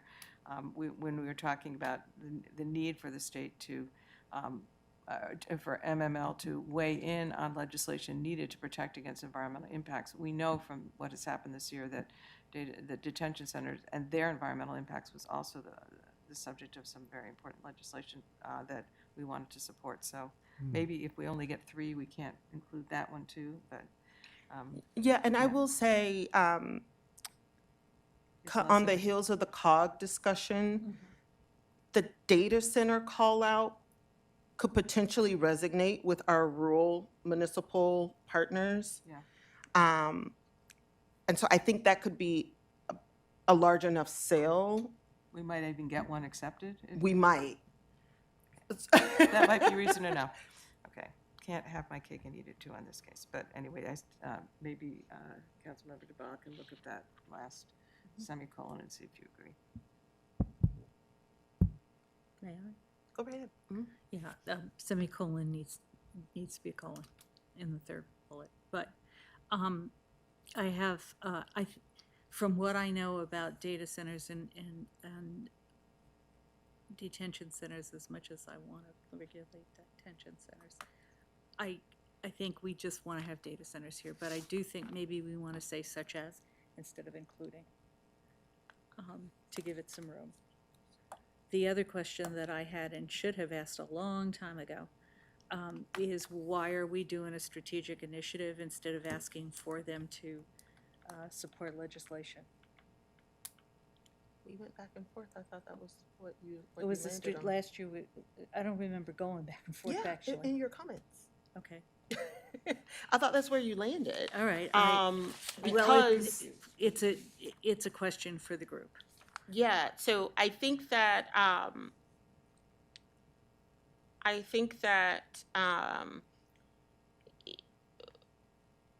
to me personally, there isn't much clarity from MML in terms of what they actually do when it comes to these strategic initiatives, 'cause other they than haven't done it analysis. before. Yeah, so I wasn't sure if the goal, because I know we had went through this last year, if the goal was to push them to actually move a strategic initiative. I'm perfectly fine with us just making it a call for legislation. Okay, for people who may not remember, last year the question was strategic initiative because it was an area they hadn't really worked in before, and they told us they needed to get up to speed on it, so they needed time to study it. There's legislation last year, and there will be this year that works on these specific issues. So I think it's fine to say support legislation instead of adopt a strategic initiative, and I apologize for not having made that clear sooner. Okay, so that would read, for the clerk here, number 3 would read, the council urges MML to support legislation on state climate. Support state legislation on climate. That would, State climate You legislation? could just say Somebody the straighten it out council for me. urges MML to support state climate Thank you. legislation that would support energy efficiency, and ensure we're not energy gonna worry about the 2 affordability. supports for now. That sounds good. Thank you. And Maybe I'd be allowed one other comment while people were thinking about this. The U.S. scored at the end of the first half. Okay. At the 95th minute. Just wanting everyone to know. 45th minute. Oh, so I'm not the only one watching the game. No, I'm All just, right. I know first half is pretty fun. And You were looking back. at yes, the, I'm looking back. So for the 2026, state local authorities, the state highway and utilities in the state that would ensure I timely had notes cooperation. from last week on that. Okay, so for the 2026, we said, and I don't think this was very clear, but this is what we put forward. Establish a formalized statutory process for local authorities and state highway and utilities in the state that would ensure timely cooperation when local or state highway authorities determine it is necessary to remove, relocate, or adjust a utility facility for a local or state highway project. That's what we had before. That's what we submitted last year.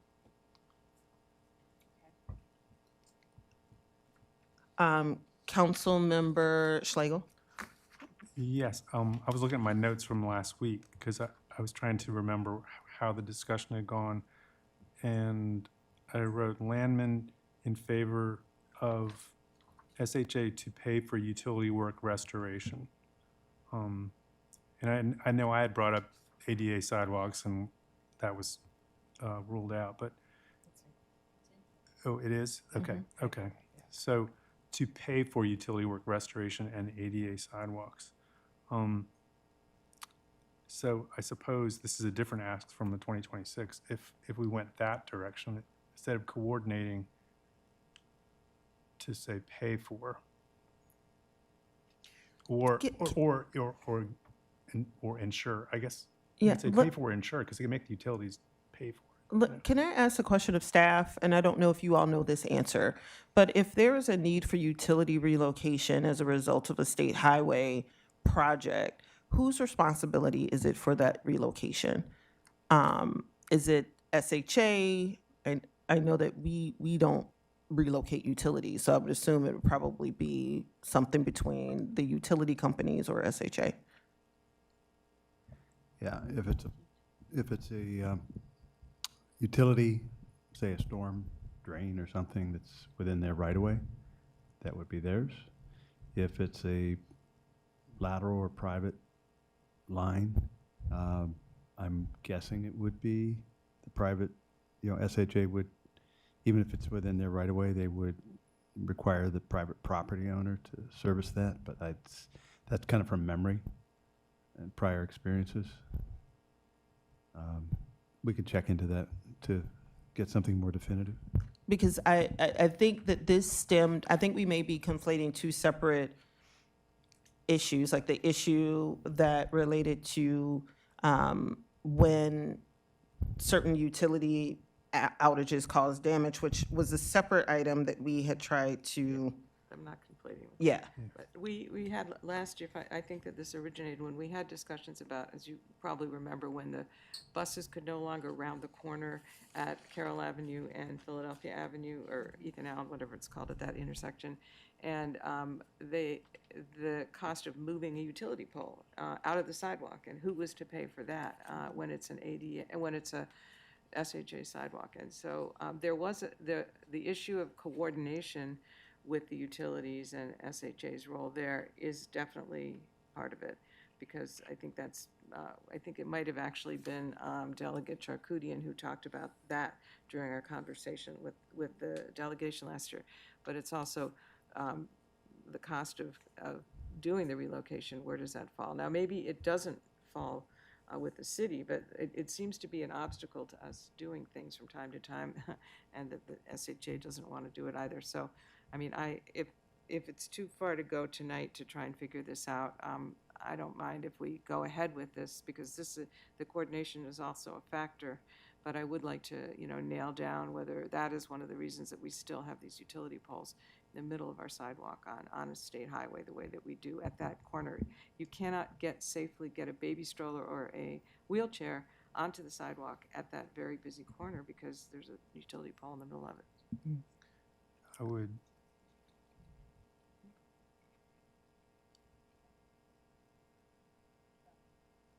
Councilmember Schlegel. another issue that has come up, as you know, repeatedly was when utility work was done on Carroll Avenue, and it was a long time before the restoration on the hill coming from the junction down to Sligo. It puts a lot of pressure on our staff to keep trying to make that restoration happen when it is in SHA right of way. So that's different from what Councilmember Landman's talking about, which I understand too. So I just want to confirm with the staff that it's, from a municipal perspective, it's not a matter of us having to cover those costs, but it is more a matter of coordination and making sure that when SHA makes a plan, that they are coordinating with the utilities to have those relocations, if they need to be moved in conjunction. Right, it would not be a city expense. Normally we say if SHA, in that same example that you gave, that was a planned, it's my understanding, a planned SHA street right-of-way improvement project, and they probably bore the expense of anything that needed to be moved. That one location, you're absolutely right, across the street, they gave themselves a waiver. Nice to be able to do that. They moved one corner, but they did not move the pole on the other corner. My guess is, again, if it's their project and they're compelling the move of the pole when they decide they're not going to waive it, then that's probably borne by themselves, SHA. If it's, however, say Pepco wanted, there's no SHA project, and Pepco wanted to, say, move their pole, I'm sure they would have to bear the full expense to do so. In neither case, would that be a city expense? I don't know if there's any, David, any situation you can recall where, say, we have a street light or something that's one of ours within a state right-of-way that, we might have some desire hypothetically to move in the future. If that were the case, I guess that might be our expense. That would be the only instance. Thank you. Councilmember Westlake?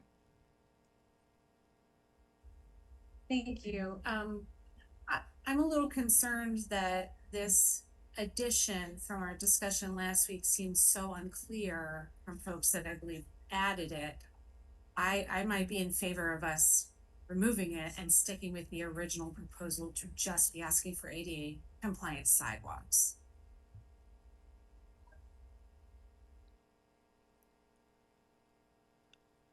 Councilmember Landman, it was a suggested, it was drafted to be responsive to your request, so.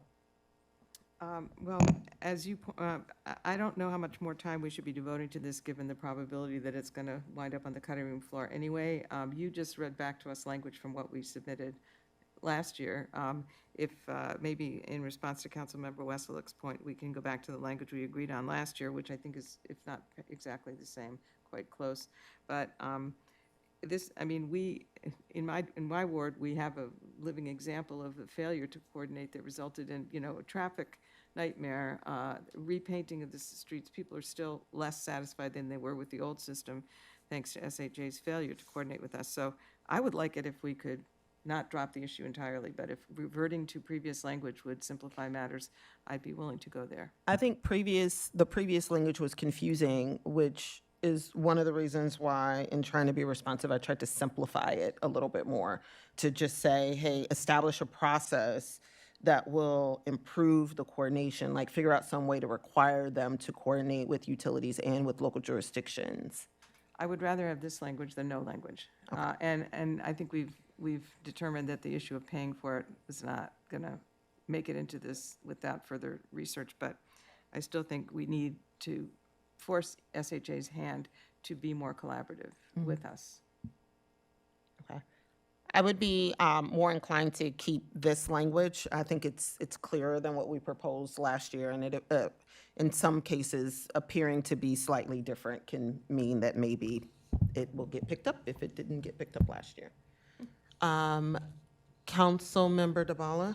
And I think I am more comfortable with process. I think process is maybe even more important than money, given the discussion we've just had where every situation seems to be different depending on what SHA wants to do. So process, I would stick with the process here. Thank you.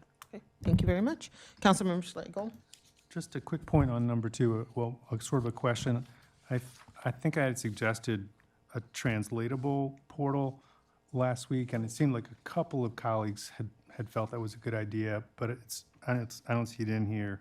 So was there a reasoning behind saying no, it should just be in English? Or not saying that, but allowing to just be in English? I think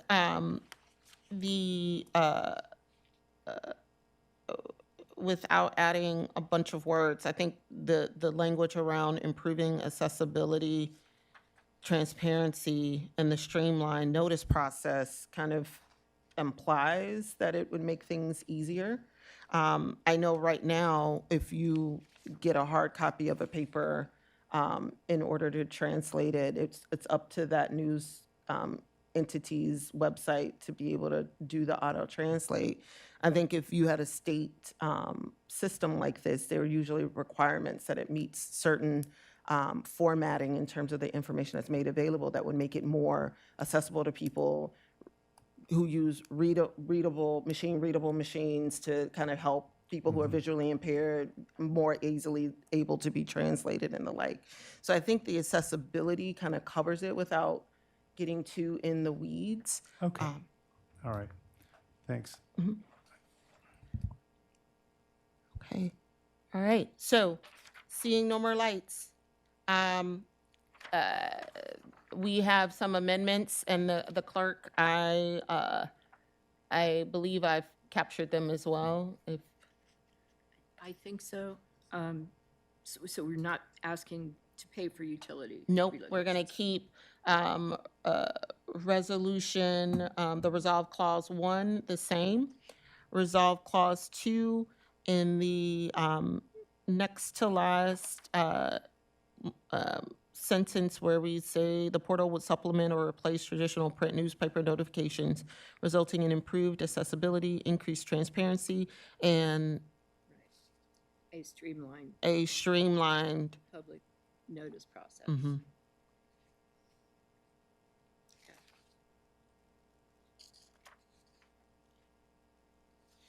And then the third is the council urges urges MML to support state climate legislation that would support energy efficiency, ensure energy affordability, and help address state and local climate goals by protecting blah, blah, blah. And then the only other thing is the semicolon, changing it to a comma. Right, and there was something else, where it said including the impact, I think it was. Such as. It Such became as, comma, right. such as, yeah. Yeah. Okay, all right. Would someone like to move the amended resolution authorizing transmittal of legislative action requests to the Maryland Municipal League for consideration? So move. Thank you, Councilmember Lamon. Do I have a second? Second. Thank you, Councilmember DeBala. Any additional points of discussion? Okay. Would the clerk please call the roll? Councilmember Landman, Aye. Councilmember DeBala, Yes. Councilmember Schlegel, Yes. Councilmember Gilbert, Aye. Councilmember Honzek's absent, Councilmember Wesselek, Aye. Mayor Searcy. Aye. Okay, we're gonna move to our work sessions this evening. The first is the ordinance amending Tacoma Park Code, Chapter 8.24, Police Employees Retirement Plan to adjust the participant contribution amount and the normal retirement benefit. Okay, we didn't have closed session on this one, so I'll provide a brief explanation. So you all just approved, authorized the city manager to execute the CBA. These are code amendments that amend the city's police pension, whereby it changes the contribution, the employee contribution from the current 7% to 7.5 starting this year, and going to from 7.5% to 8% in the following year, FY '28. The second set of changes are related to the benefit payout, and it's in your memo, but I will just read it to you. So again, Madam Mayor, does that, or does it matter? Madam Mayor, a person can recuse themselves without leaving the room. They're not Right. voting. When, we're not voting, so if you want to listen in on the work session, you can, and recuse yourself from the vote. Okay. So with that, the changes are in the benefit section. So the multiplier for officers who retire with 25 years or more, 25 and no more than 30 years of service to the police department, TPD police department, will be 2.6 instead of the current 2. The multiplier for officers who retire of at least 20 years of service, but less than 25 years, will be 2.3 instead of 2. The multiplier for officers who retire with less than 20 years of service will remain at 2%. And then, yeah, those are the 3 changes. Any questions? Councilmember Lamon, is that an Odalite? Yeah. All right. Not seeing any lights. Okay, I think everyone's good. Thank you so much. Okay. All right, we're gonna move on this evening to our next work session, which is the rent stabilization policy review. Actually, let's take a quick break. Let's do a quick 10-minute break because our clerk is grabbing some copies. Okay, so we'll be back at about 9:30.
right, good evening, everyone. We are moving forward with our presentation this evening, our work sessions. The next item is the Rent Stabilization Policy Review Resolution.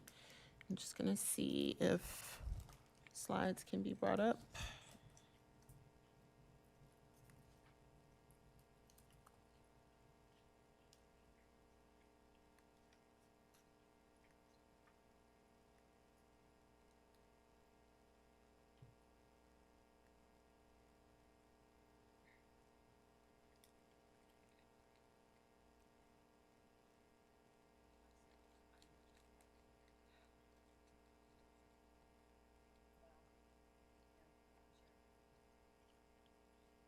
Oh, it's because you've fallen victim to the multi-screen ghost.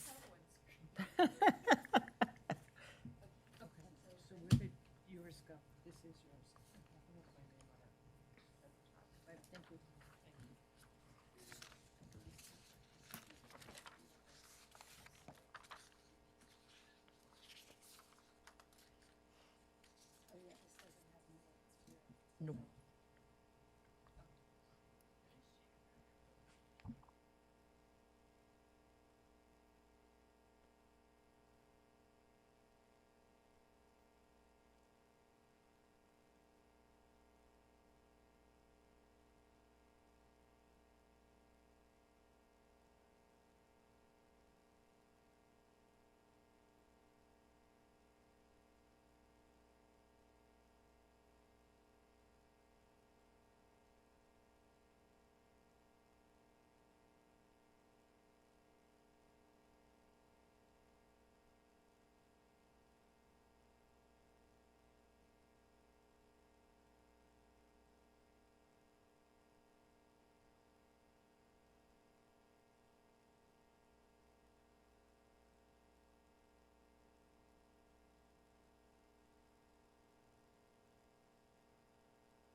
Okay, well, thank you all.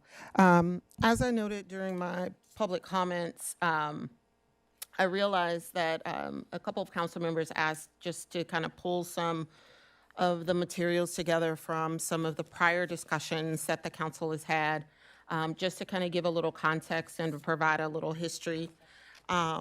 So just as a reminder, the purpose of the rent stabilization study is to examine best practices with rent stabilization around the country and balancing tenant protections, incentivizing high-quality housing, and addressing affordability and creating housing choice. The big thing that we wanted to make sure we were able to do was to engage with tenants and landlords to understand where the current policies may need modifications, supplemented by data from sources such as the city and the county. And we wanted to provide recommendations for policy modifications based on best practices and addressing the concerns discovered through the analysis of data and engagement with landlords and tenants. Next slide. Okay, so I know that you all might have heard this before, but I do just want to make sure that there's accurate information that's being shared about why we are doing this review. This review was listed as an item in our 2019 Housing and Economic Development Strategic Plan adopted by the City Council. And a strategy was to assess the existing rent stabilization program and consider modifications to enhance its effectiveness.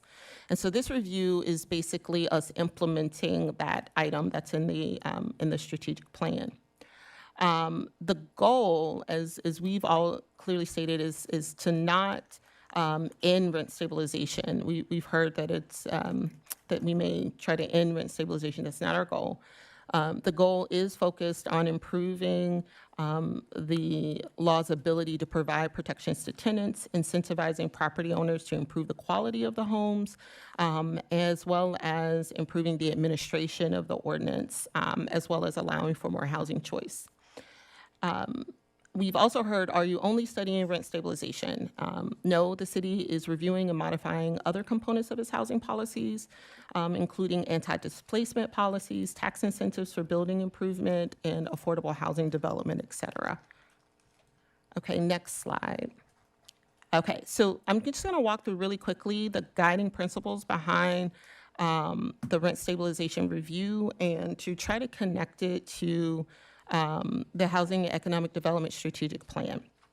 So you all may have heard, and the source of this is from a July 1, 2024 council presentation where HCD staff walked us through the need for us to kind of identify a balanced approach and outlined the need for thinking through quality, choice, as well as stability.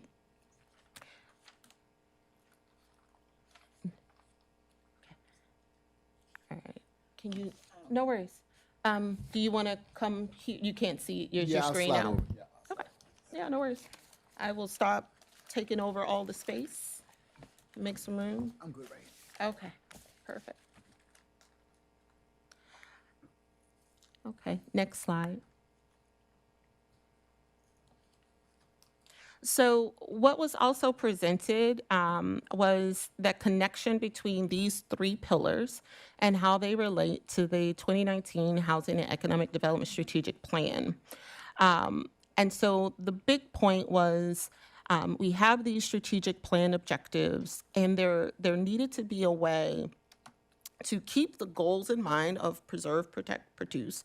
But when you start to look at these strategic objectives or the hows, there's some push and pull, and then there was a need for some grouping of some of these strategic plan objectives.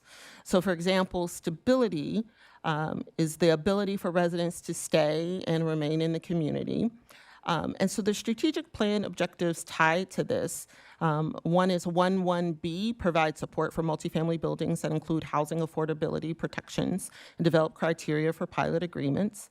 The other is 3.2b, facilitate assistance to residents to avoid eviction or utility disconnection.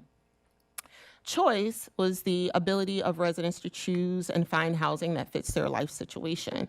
And so that item related to strategic plan objectives 2.1a, encourage and facilitate the creation and expansion of housing types that are underrepresented in Tacoma Park.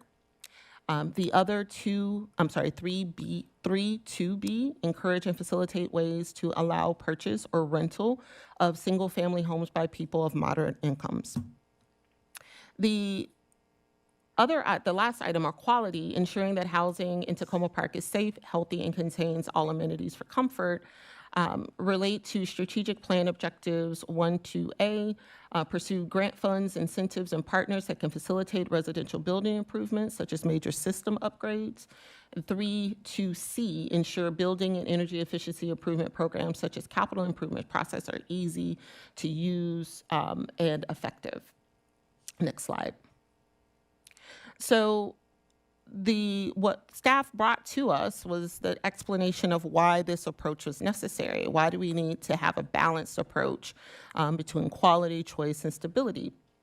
And it's because focusing on only one or two can pull things in a way that creates some negative externalities. So if we are overemphasizing quality, there could potentially be fewer homes available, properties, we may be more inclined to condemn properties when repairs could be made because we just want the best, the brightest, the shiniest, the newest.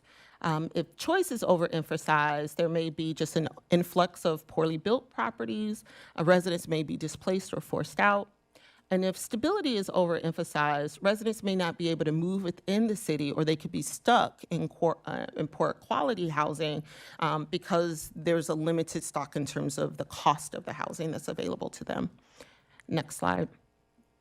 Okay, so another thing that has come up is the question about, well, what are you all doing? And I don't even think I have every single thing. I just stole some slides from staff. But we are looking at, and staff are looking at a lot of different policies and programs that we already have that exist. So the Tenant Opportunity to Purchase program, The staff has done tons of work on our payment in lieu of taxes, or our pilot program. We have the multifamily building grant program, and that is really to help improve the quality of housing. We have the first right of refusal program. We have the home stretch program that they're working on. They're reviewing a number of policies. They're developing tenant protection policies that deal with displacement and troubled properties, et cetera. A condo conversion policy, thinking through our housing reserve funds and how we could use that, as well as our rent stabilization law. Staff is also exploring innovative housing types, like what are some things that we can do to incentivize different types of housing to increase our housing stock and make it available. Housing staff are also doing lots of technical assistance and development technical assistance to learn of different and novel approaches and ways in which we can increase our housing stock in a way that aligns with our values as a community. Staff is also engaged in tons of tenant and landlord engagement and education. There's been tons of community meetings, really trying to help educate the community. And so there's lots of work that's happening also in terms of that education piece, in terms of redesigning our website, identifying best practices and sharing those materials. We just voted on some software, it's extending a contract, but upgrading our rental licensing software, making sure that we are doing our part in terms of managing rental licenses and monitoring rent stabilization compliance. And then we, of course, also have our staff is managing our COLTA process. And this is not an all-exhaustive list. There's tons of things that staff are doing every day to try to make sure that our tenants are well served, our landlords understand the rules and have what they need to provide quality housing, and that we are truly moving forward in the direction that was outlined in the 2019 Housing and Economic Development Strategic Plan. Next slide.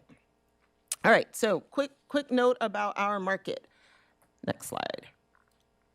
Okay, so staff had put this together. Oh, and there's a picture of Jesse in there. I don't know how that happened.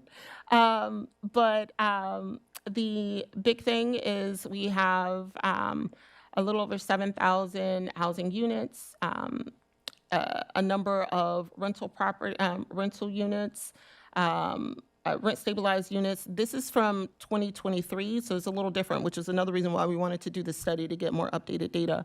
But we have about 1,600 rent stabilized units at that time. Monthly rent was about $1,100. And the city has been pumping out a lot of housing assistance.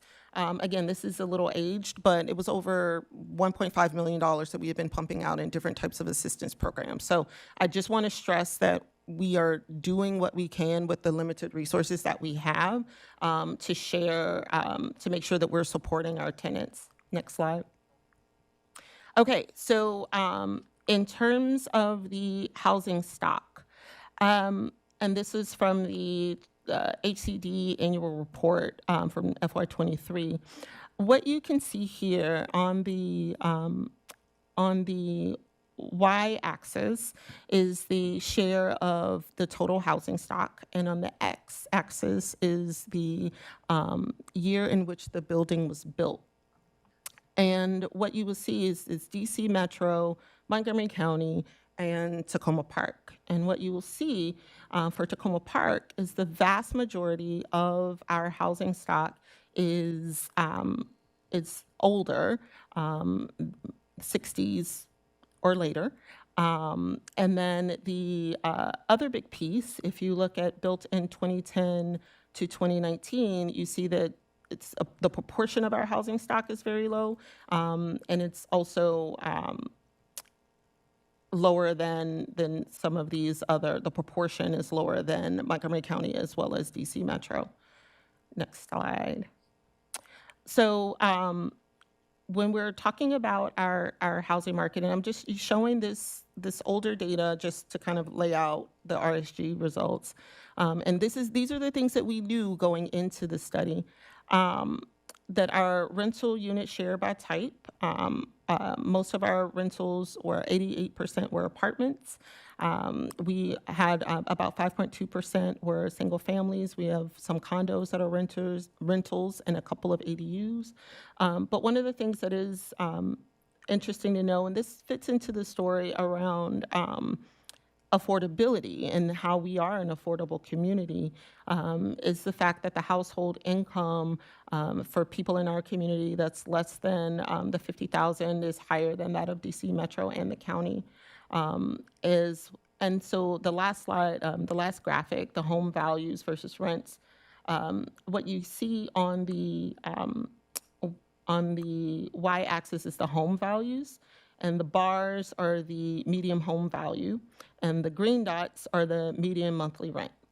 And what you can see here is that our median home values are higher than the DC Metro and the county in terms of the value of the homes, but our rents, our median monthly rents are lower than these other communities. So the story of we are providing housing for those that have the least among us is true, and it's something that we knew from the beginning.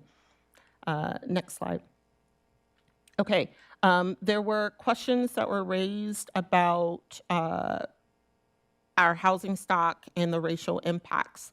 One of the things that is important to note, and this comes from some census data, that the proportion of our renters, 86% are non-white. And juxtapose that with our owner-occupied housing, and you will see that 68% are white. So again, it tells the story of we provide housing for those renters in our community are predominantly people of color, and the homeowners in our community are predominantly not of color. Next slide. Okay, so just want to kind of tell this story again of the exemptions and how all of that stuff works. So as a reminder, deed restricted housing, we have about 26 properties, account for over 80% of exempted units in the city. Deed restricted housing is an agreement with a government agency like the state, the county, or the feds, limiting rents to charge residents. And nearly all are owned by nonprofit affordable housing entities, so like Montgomery Housing Partnership or MHP, Victory Housing, Housing Opportunities Commission for Montgomery County, and Coalition Homes. Next slide. Okay, so I just gave you the summary of the data that we knew going into this analysis. And so now I'm just going to recap what we learned from RSG. So do we have any chance to ask any questions about the previous slides after this? Sure. Okay. So for the, and just as a reminder for everyone, almost all of this information, I've tried to source the items in which they were pulled from. They were from various presentations of the way. Yeah. So the stability data highlights. Now this is just a summary because I did not want to pull 10 slides together and just tried to combine it all into one. So for stability, what RSG identified is that across the stability indicators, Tacoma Park's rent-stabilized units show slower rent growth, longer tenure, and lower, more predictable rents than the broader market. And that kind of aligns with what we've already kind of shown in some of the data that we've had previously. Specifically, it signals that stabilized rents rose slower and less erratically than the broader market, lower turnover and more stable long-term housing outcomes. 66.6% of our tenants stayed 5 years or more versus 30.8% countywide. The rents stay relatively affordable and stable relative to surrounding areas. Our average rent at the time of this analysis was the lowest among nearby submarkets. And then the baseline rent gaps raised equity considerations within the stabilized stock. Historically, stabilized two-bedroom units average $1,581 versus $1,867 for newly stabilized units. Next slide.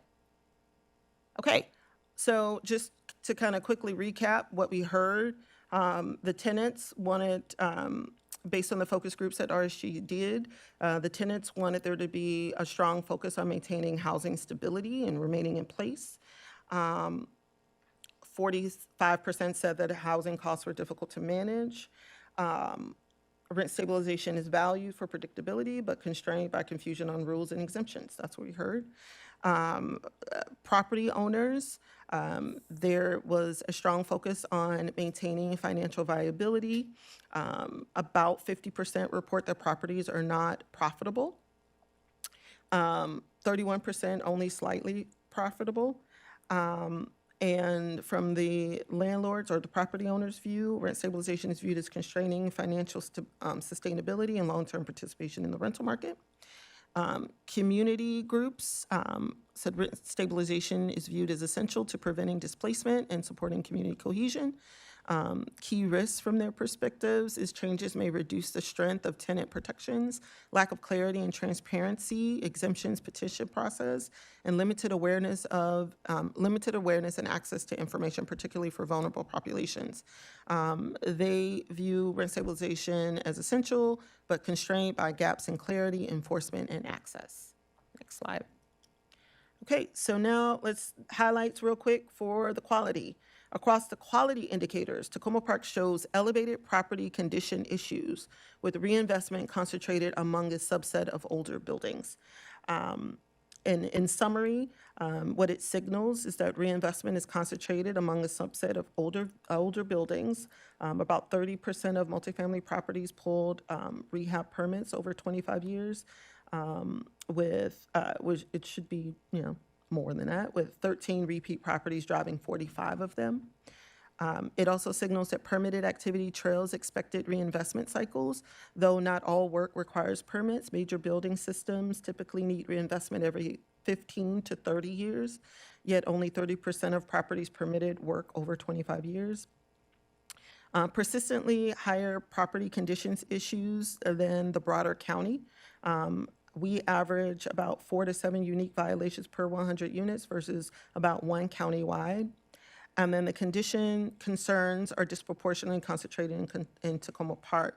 Tacoma Park accounts for 9.5% of the county code violation cases, but only 1.75% of its units. Next slide. Okay. So real quick about what the community said. So the community said, hey, strong focus on maintaining safe, livable housing conditions. 45% of tenants surveyed reported fair or poor conditions. Many of them noted delays in inadequate maintenance, pest systems, rent increases not tied to property improvements, inconsistent management, responsiveness and accountability, and renovations that are disruptive without clear benefit to tenants. And what they noted was clear communication enforcement seen as critical to ensuring quality standards. For property owners, there's strong focus on maintaining and reinvesting in properties. Their key risks to quality or reinvestment, limited revenue constraining ability to fund major repairs and upgrades, rising costs for materials, labor, and building systems, uncertainty around recovering capital investments through rents, deferred maintenance when improvements cannot be financially justified, and they are interested in mechanisms that support ongoing maintenance and capital improvements. For community groups, there was an emphasis on safe, well-maintained housing as foundational to tenant well-being. The key risks to quality include deferred maintenance or major repairs, creating challenges for tenants, gaps in enforcement and inspection processes, properties with reoccurring or unresolved condition concerns, and there's interest in exploring additional tools to address properties with reoccurring issues. Next slide. All right, so now for choice. Across the choice indicators, Tacoma Park has moderate availability, but limited room for growth, leaving new housing largely dependent on complex, costly redevelopment. And what does this signal? Moderate housing availability and comparable investment conditions.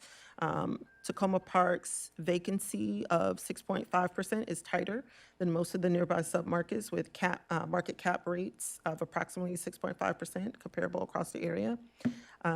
Little new supply has been added since the rent stabilization era began, housing stock grew from about 1,700 units in 1940 to a little over 7,000 in 2023, but new construction slowed sharply after 1980. New housing largely depends on costlier, more complex redevelopment. Only 13 vacant or underutilized parcels remain citywide. And then there's multiple hurdles constrain the delivery of new housing. Feasibility hinges on market and location, site locations, and regulatory environments, and financial returns. Next slide. Okay, so what did everybody say about choice? From the tenants, there's limited confidence in ability to find comparable housing locally. 70% report low or no confidence in finding similar housing. The key constraints are the limited availability of affordable units, risk of losing existing affordable housing in terms of sales and conversions, and then financial barriers of moving, rent levels, upfront costs. Choice is viewed as limited with priority placed on preserving existing housing rather than expanding options. The property owners note that there is a strong focus on stability to respond to market conditions. Key constraints to choice, market supply, include limited ability to adjust rents to market levels, policies that may discourage new investment or development, potential financial pressures contributing to potential exit from the rental market, and then rent stabilization is viewed as limiting market responsiveness and potential housing supply over time. In terms of community groups emphasize preserving affordability for existing residents over expanding supply. There was key considerations for choice at the community level, concern that framing choice as more options may overlook displacement risk, focus on maintaining access to stable, affordable housing within the community, interest in understanding how policies affect both availability and accessibility of housing. And that was something I did think was interesting. And the housing choice viewed through a stability lens with priority on ensuring residents can remain in the community. Next slide. Okay, so next slide. I've spoken enough. Now I've given us a bit of a cheat sheet here that kind of included all of the different policy levers that we were presented with. And I kind of summarize, like, to kind of help people understand, like, what's a little more restrictive versus more flexible, and like just in terms of what they laid out. And so what was presented to us was 9 items: rent increase formula, rent ceiling and floors, rent banking, vacancy rules, utility transfers, capital improvement pathways, exemptions unit-based, exemptions new construction, and exemptions deed restricted. And so for the rent increase formula, just so that you all kind of can read this slide, what was noted was if we were if we were more restrictive in terms of capping the rents, it would be more predictable, capped increases with less inflation exposure. And then if we were more flexible, we would track operating costs, supports reinvestment and financing. Similarly, like with the rent ceilings and floors, if we're more restrictive, it limits large increases, greater tenant stability. If we're more flexible, it enables cost recovery in high inflation years. For rent banking, more restrictive is gradual, predictive increases with no large spikes. More flexible would be defer and carry unused increases forward for later recovery. For the vacancy rules, if we are more restrictive, then there's rent stability and predictability across tenancies. More flexible, reset rents at turnover paired with tenant protections. For the utility transfers, more restrictive means predictable total housing costs for tenants. More flexible, direct pass-through of rising utility rising utility costs to tenants. For the capital improvement pathways, if we're more restrictive, the predictable tenant costs, recovery shifts to petitions. If we're more flexible, there's a clear pathway for improvement related to rent adjustments. And then for all of the exemptions for the unit-based, if we're more restrictive, broader, more uniform coverage across property types. If we're more flexible, then there's relief for small-scale owners, fewer protected units, with fewer protected units. For the new construction, if we're more restrictive, units enter regulation sooner, wider coverage over time. If we're more flexible, then there's a longer exemption, more development, and financing certainty. And then for the deed restricted, if we're more restrictive, they would be included within the rent stabilization law and with added local oversight. If we're more flexible, they would be fully exempt and rely on the affordability covenants that exist.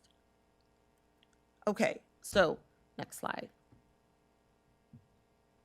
My voice is leaving me because I've talked a lot, but I want to just kind of outline what the questions are for us. So what we are asked to do is to identify 3 to 6, we were told we could do 6, policy levers for additional review.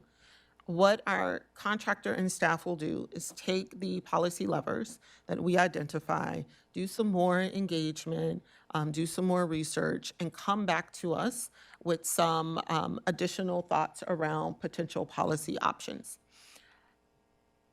So the questions for us right now is, which policy levers would you like to have more information about? Like, which are the ones we want to put forward? And what additional information would be useful in a whereas clause?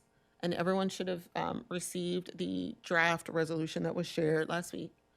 And then what additional information would be useful in a resolve clause? So I recognize that there are some aspects that we may want to, and the reason I'm making this distinction is because there may be some things that clearly link to the policy levers and the work that we're asking RSG and our staff to do. But there may be some other components that either we want to communicate what we are striving to do as a community and to really state what it is that we are trying to communicate to the community at large, which would be part of a whereas. And then the resolve is there may be some components that aren't directly related to the levers, but we may want to direct staff to do. And it could be things that they are already doing, but I just want to make sure that we are clear in terms of what we're asking RSG, because we're paying these people by the minute, what we clearly would like for RSG to do some additional work on with staff versus things that maybe have come up over the course of the discussion that we know that staff is working on, that we just want to reinforce. We want you to continue to educate staff and so, those kinds of things. So with that, I'm going to stop talking, see if there are any questions, and then we can move into talking through our list. Point of order. Yes. Would it be possible for the city clerk to send us the slides so that we have them while we're talking? Rather than, could you turn to slide 7 kind of thing? Thank you. Okay. I saw Councilmember Westlake, I think I saw your hand. Yes, I raised it, but then unraised it when you said we're first going to do questions. I was ready for the discussion. Okay. All right. Are there any questions? And then we can, about anything that was shared. Otherwise, we could jump right into discussion. Councilmember Gilbert. Yes, ma'am. I had a question. Where you talked about capital improvement pathways, as a bullet point, it said recovery shifts to petition. What exactly does that mean?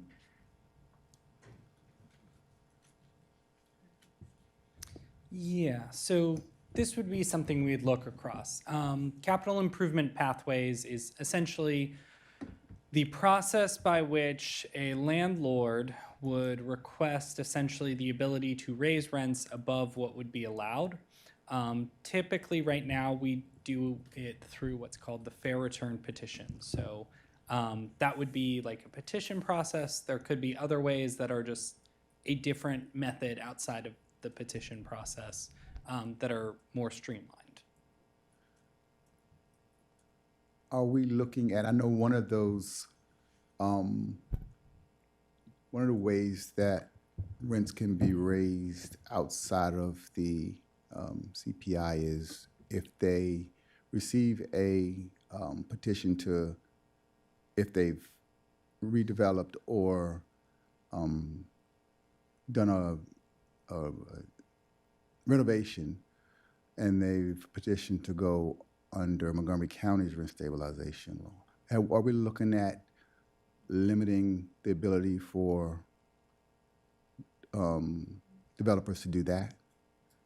Yeah, so I believe you're talking about the exemption by where a property signs an affordability agreement with the county as part of what we call a deed restricted affordable housing. Correct. Where then they're under that. So that policy would be the exemptions related to deed restricted housing, also called affordable housing. I know that language sometimes gets a little tricky, and I will try to make it as clear as possible. But if we were looking at that policy tool, that would be looking at the exemptions for deed restricted housing. Got it. Thank you.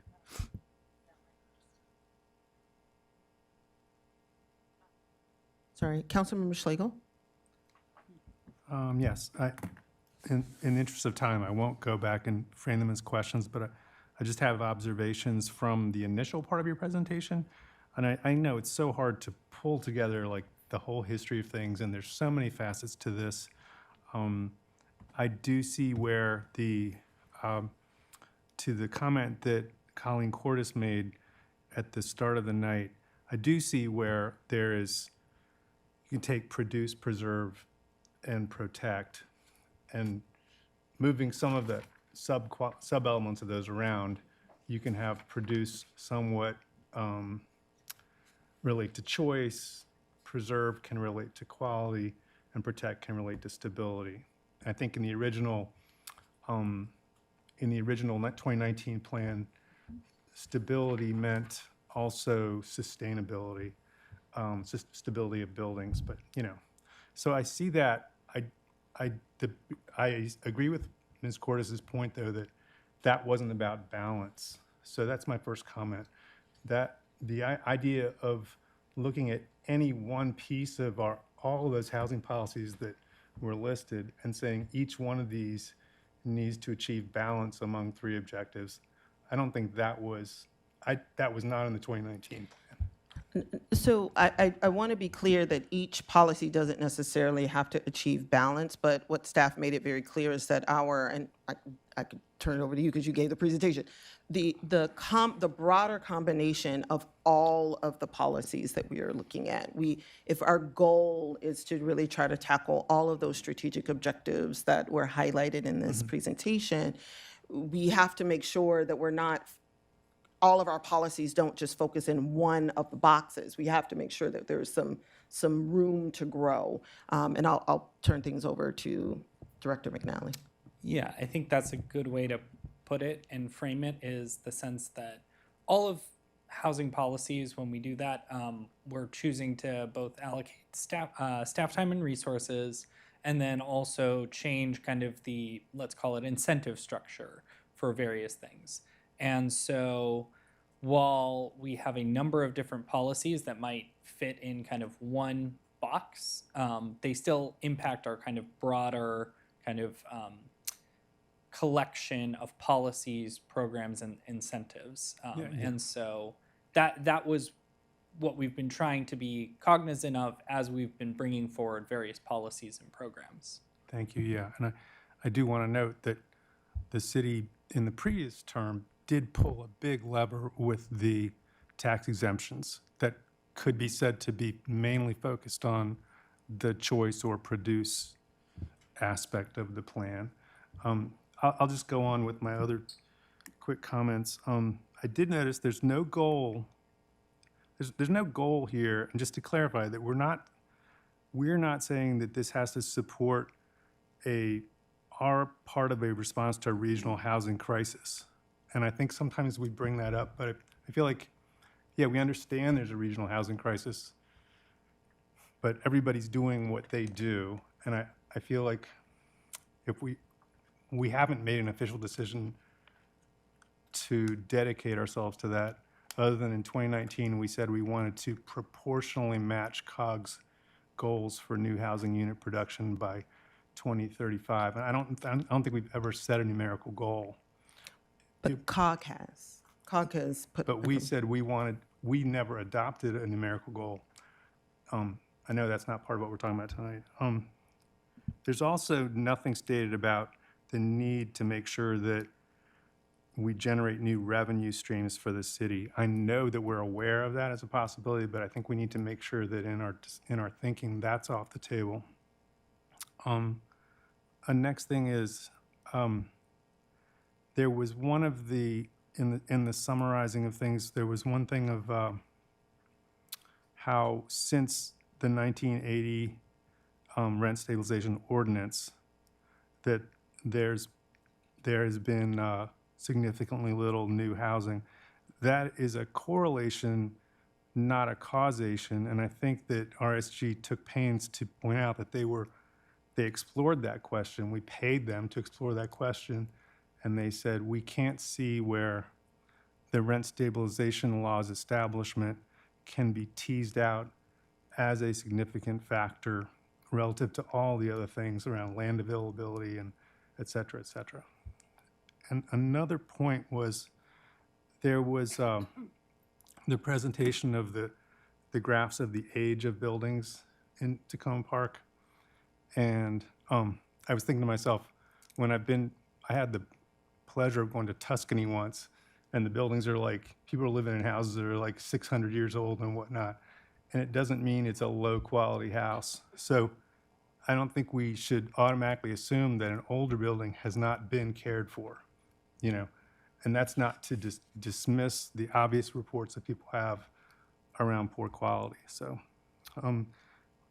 my last thing, like my question is, a minute ago, Mayor Searcy, you said that what we're out here to do is to choose up to 6 policy areas where we want RSG to give us additional thoughts around policy options. Could you clarify what you're thinking about additional thoughts around policy options? Because I feel like we should be clear in our directives to them. What are your thoughts around?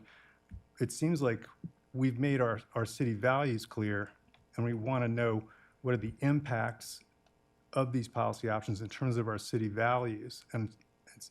But thoughts around, if we only ask for their thoughts around them, it could come back as, well, we know they do it this way in San Francisco, and, you know, you might want to try that. You know, so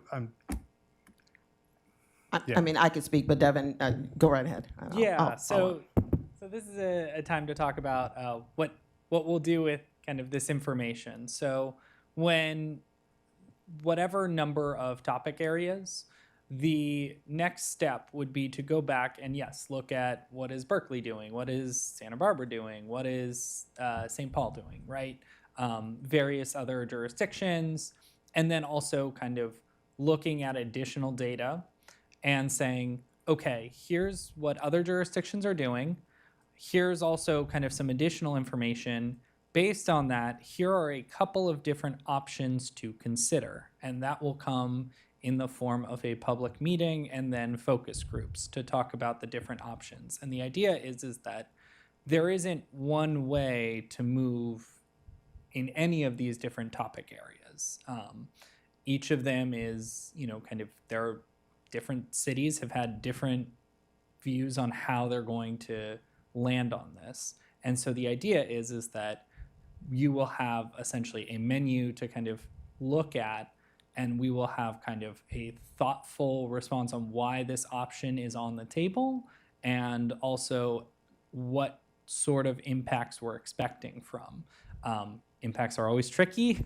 It's a little bit like trying to forecast and look into the crystal ball, but the idea is to provide as best as possible a good idea of why this is being proposed or being suggested and what we think will happen.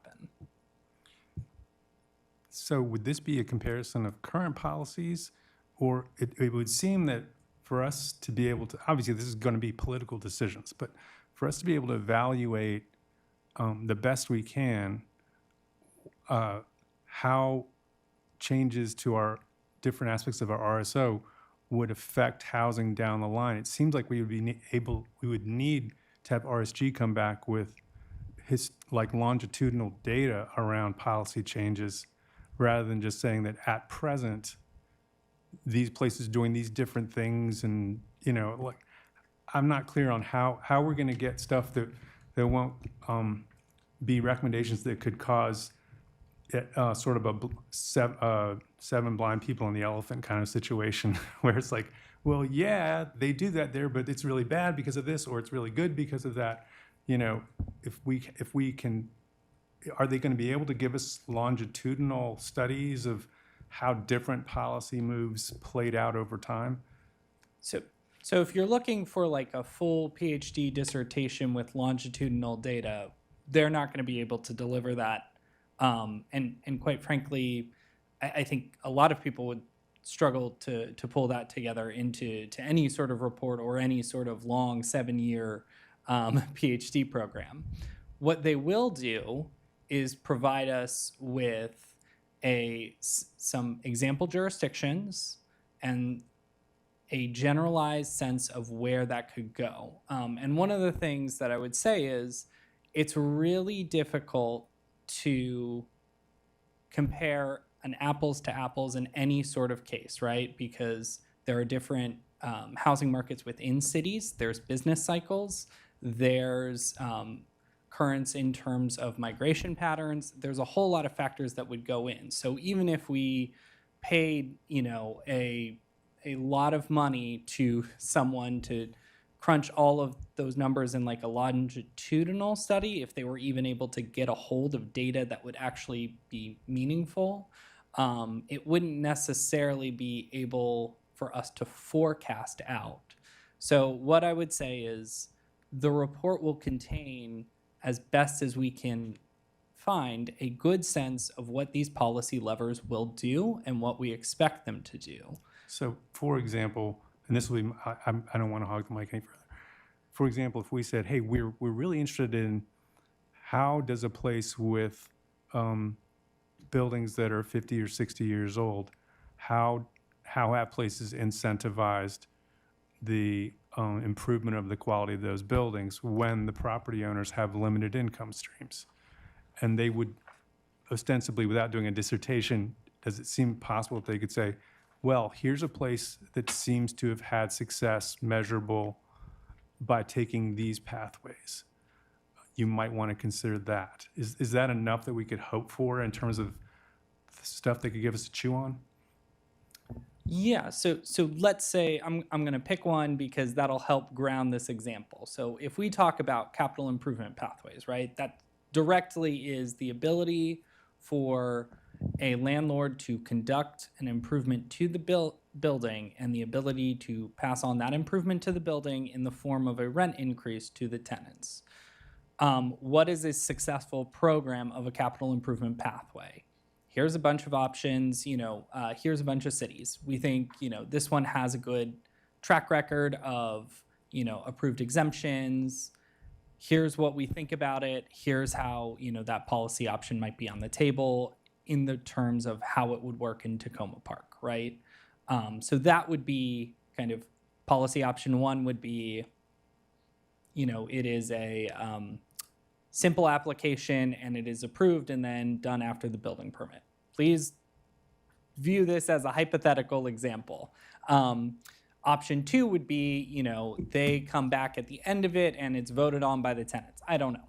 But the point being that they could provide those options, provide a sense of what that impact might be, and if possible, talk about a comparable jurisdiction and their experience with it.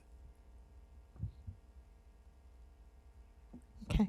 Councilmember Landman. Thank you, Madam Mayor. I want to start by getting a little bit of clarification about an issue, and then I have a comment.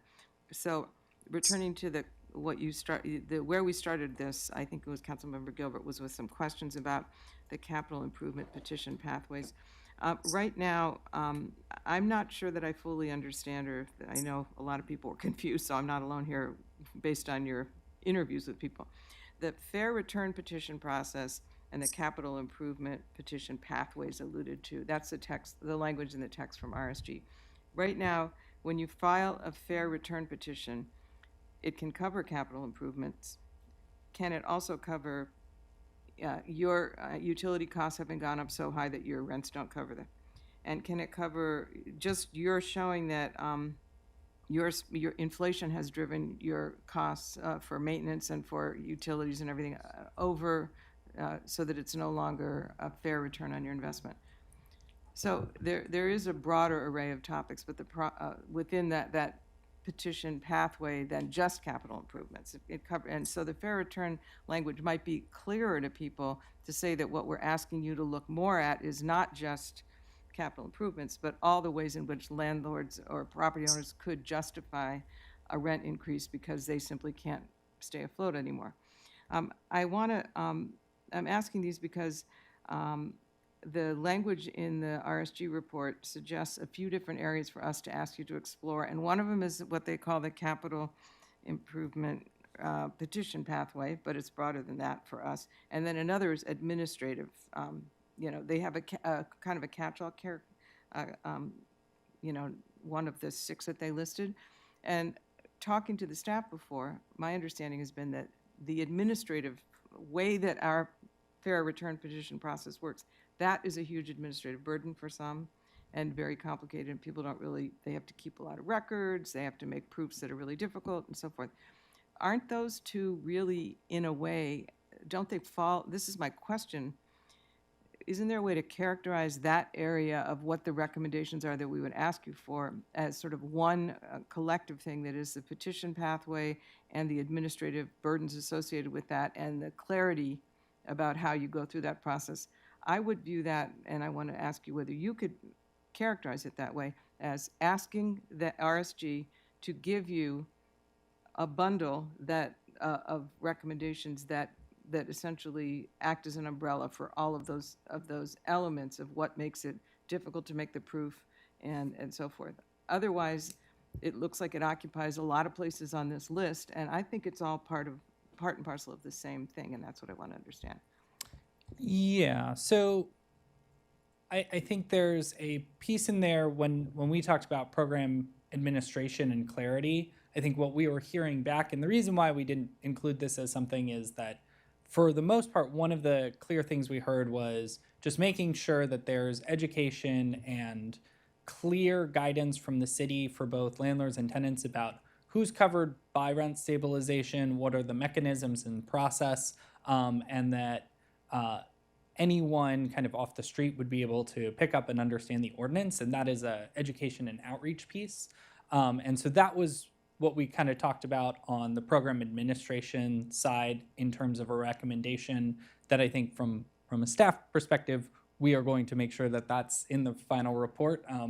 We hopefully try to put out a lot of materials to help educate our residents about their rights, responsibilities of landlords, et cetera. But we always feel like there's always room for improvement. In terms of kind of, to your point, the fair return petition and kind of how it's all-encompassing right now and kind of a big beast, so to speak, I think from a staff and RSG perspective, if you told us to look at the capital improvement pathway, we would understand that that is looking at all of the fair return petition and whether it needs to be chopped up into more specific subparts to reduce administrative burden, or kind of, tackle it in a keeping that and having a separate pathway if you're just doing a capital improvement. We would understand that the fair return petition would be kind of something that we would be looking at and understanding those pieces as well.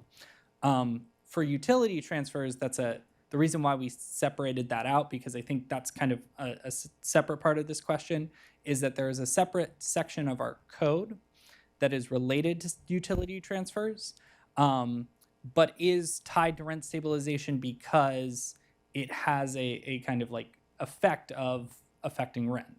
Now there's back and forth about this because with utilities, in the case of like electricity or water, it's based on usage. And so there is a argument that goes back and forth between landlords and tenants about, I've heard landlords in my office complaining where they go, well, I have no ability to control how much water or electricity my tenant uses, and I'm on the hook for everything. And similarly, of course, it is a huge benefit when, kind of you have a set rent, you don't have to worry about spikes, during the winter months because of, Pepco rate charges. So there's balancing acts here that we certainly would take a look at and dig into deeper as part of kind of those two specific topics. May I follow up? I think I'm not 100% sure that what you just said helps clarify for me what we might ask of you and RSG to do for this effort.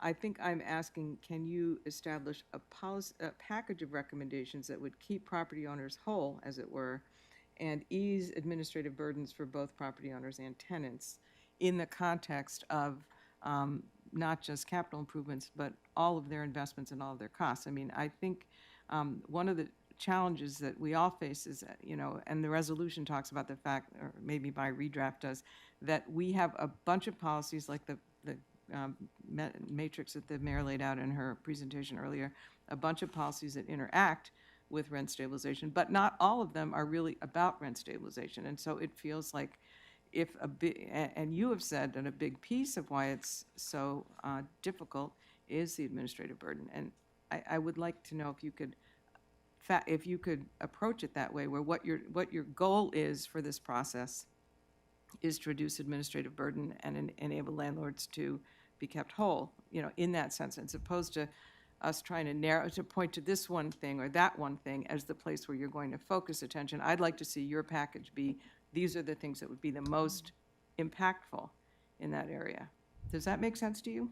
I believe so. I believe it's as we're considering kind of these policy suggestions that we would, put forward to council to consider, also being aware of administrative burden as a way of the lever of providing kind of that balance and being mindful of that as another dimension, if I'm understanding that correctly. Is it at the heart of the problem? It seemed like it was at the heart of the problem for every single group that you talked to.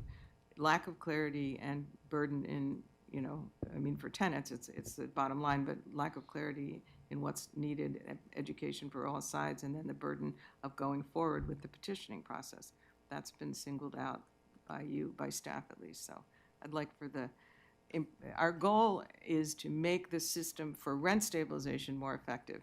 I don't want to balance the rent stabilization program on the backs of choice or vice versa, however you would characterize it that way. There's other things we can do to improve choice, whereas what we need to do to improve the effectiveness of rent stabilization seems to me to be focused on the things that are making it burdensome. And I would agree with Councilmember Schlegel that and looking at the way this was characterized on the slides just now, I read the report from RSG as saying, no, the 5%, number or the rent stabilization itself is not, it is a factor, but it's not the key factor. It's one of many factors as to why we have not had more housing built here. And so this brings me to my comment, which is we will not know if we've been successful with this program of where people keep talking about increasing choice, increasing housing production here. We will not know if we've been successful in achieving our goals because we have not set specific goals. I know that you as staff set a goal of how many more affordable units you wanted to see built in the city by a date certain. And that's good that you did that, because apparently we as a council have failed to do that for you, which maybe we should be doing.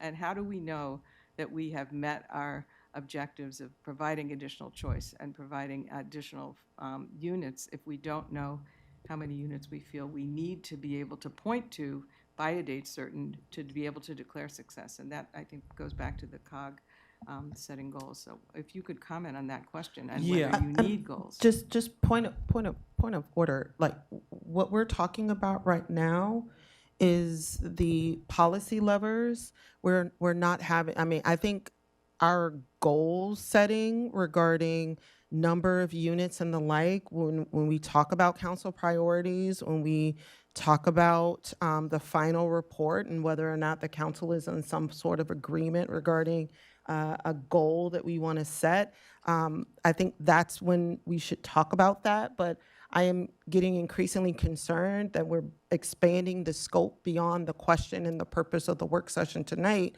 which is to identify what the policy levers are that were communicated to us that we would like for our staff to work with the contractor to develop.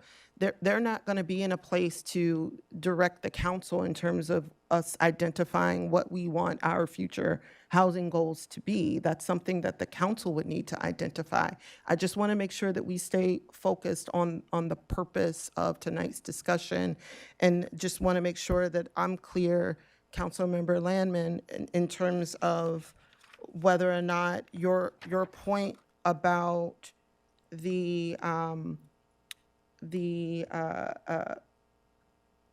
was it the rent picking? It was the capital improvement pathways, whether or not that is a policy lever. It sounds as if there's interest from you in terms of learning more about that topic. Is that correct?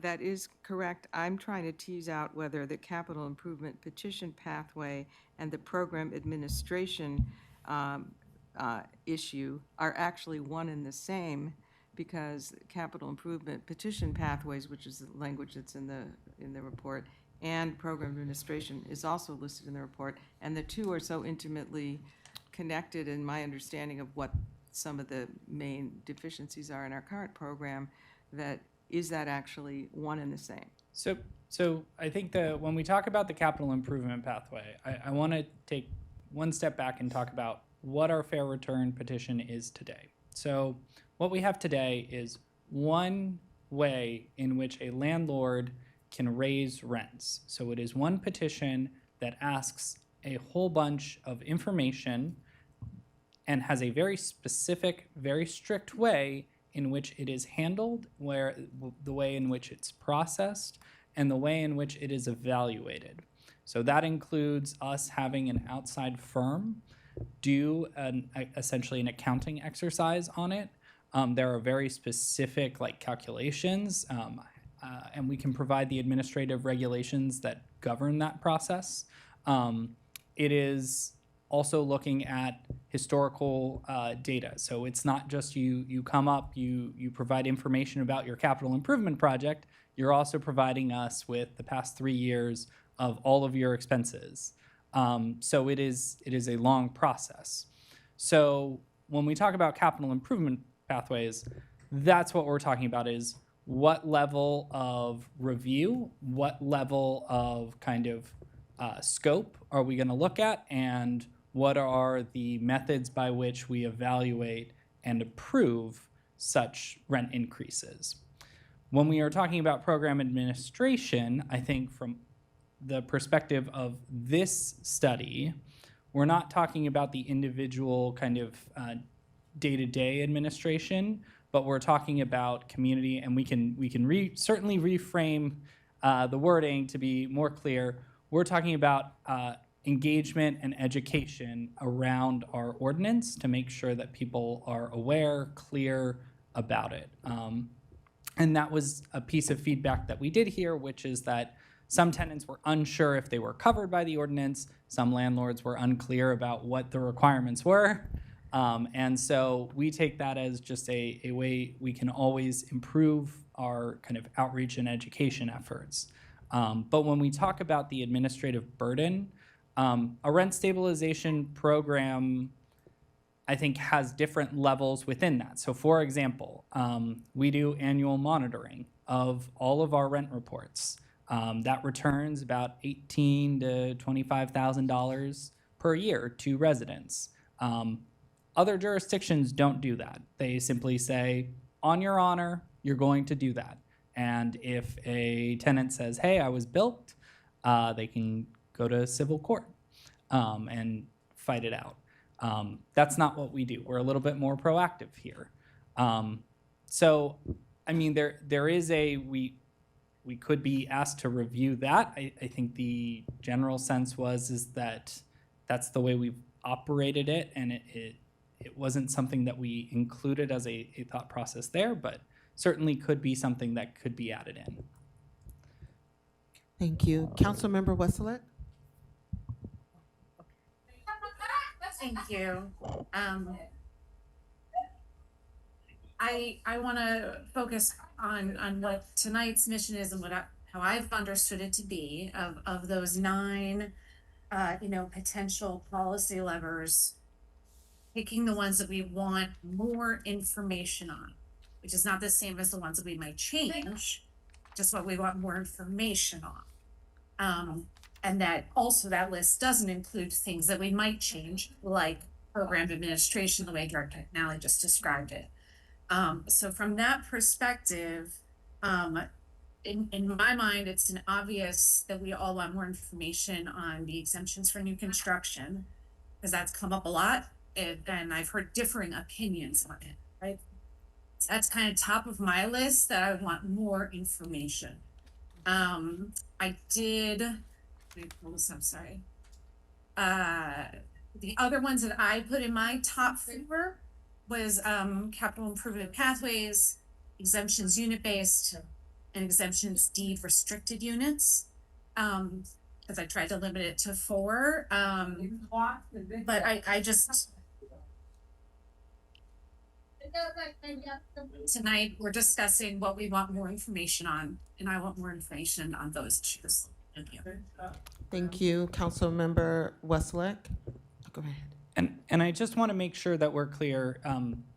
In addition to gathering more information, we would be bringing forward policy options. Now, there would always be a policy option to keep the policy as it is, but it isn't just we'll be getting more information. This will be bringing forward options for consideration. Great, thank you for that added emphasis. Councilmember DeBala?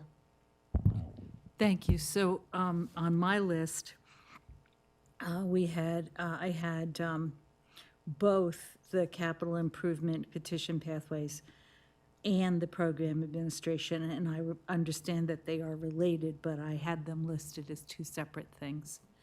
And for me, where'd it go? I was most interested in, as Councilmember Wesselek said, more information on exemptions in new construction. Other items are interesting and important, but those were the ones that jumped out at me. I was also interested in more information on how rent stabilization changes interact with other policy issues, but I think your presentation, Mayor, might have done it for me, and I really appreciate that. Because it is hard to, as we can see from the conversation tonight, it's hard to focus on rent stabilization, because it has implications for some other things and vice versa. But we need to continue to take these things in sequence as we've been doing. So I think in the interest of time, that may be all I have to say right now. Oh, no, I didn't quite. It seemed to me that utility transfers needs to be a part of capital improvement pathways, not separate, because of what you said yourself about how it affects potentially the bottom line for tenants. So I was wondering about rolling that into capital improvement pathways as one example of that. They have it that way. RSG does. RSG has it that way. Thank you. They have provisions, they have capital improvement. Okay. petition pathways. Well, there you go. They have it that way. That's why it's that way in my time. Got it. Thanks. And on rent ceilings and floors, I'm interested in whether it helps the tenants, but I seem to be the only one who's interested in that. So you're not, because as I started looking more into some of the results around the rent ceilings and floors, like the slide deck, it seemed to me that it was presenting that it would be not having the rent ceilings and the floors is actually a negative towards the tenants, because you have this level of variability that can happen based on movement within the CPI. And then it gave the impression that somehow it could benefit the landlords. And I'm like, no, no one's benefiting if you don't know from one year to the next how much your CPI is gonna move. Because, you know, I looked at some of the data and it seemed like some of the CPIs would have went from like 2 to like 7%. Like, so it just seemed like to me that thinking about the possibility of rent ceilings and floors doesn't mean that you can't allow for the rents to fluctuate based on CPI or the like, but you can cap how high they can be. You could cap how low they could be to give everybody some bounds, right? And so I just wanted to make sure that I wasn't misunderstanding what I was seeing in the slides versus what was in the report. Yeah. So what I would say is any sort of cap and floor creates some level of predictability, right? If you have a cap, so for example, the county has a cap of 6%, that means that the most any tenant could potentially have is 6%. Now it's still 6%, but it does limit it. Our highest year was a little over 7%. That usually isn't the norm. Usually we're somewhere in the realm of 2 to 3%, it seems, 2 to 4% over the past few years. We've also had years in the mid-2010s where we were at 0% or 0.1%. And that was particularly, you know, for landlords, they certainly were upset about that. So it does provide predictability within the realms of, I know it can't go lower than this, I know it can't go higher than this. But yeah, that would be the benefit. The changes, of course, if it's lower, you know, than, or if the CPI is lower than the floor, the landlord is getting more than CPI. If it's higher than the ceiling, the landlord is you know, the one eating the cost, and the tenant is getting a break there. So there's certainly, it constrains it. It then means that there's more predictability, but also, you know, kind of a limit in both directions. Councilmember DeBala.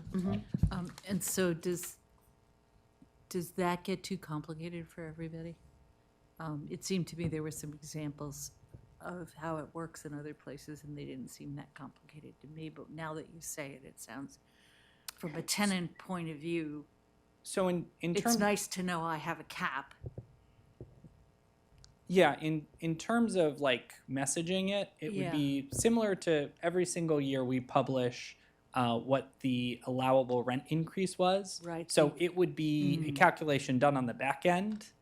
And Got it. so from a landlord or tenant point of view, they would still see the same publication. It would just change how we as staff do the calculation.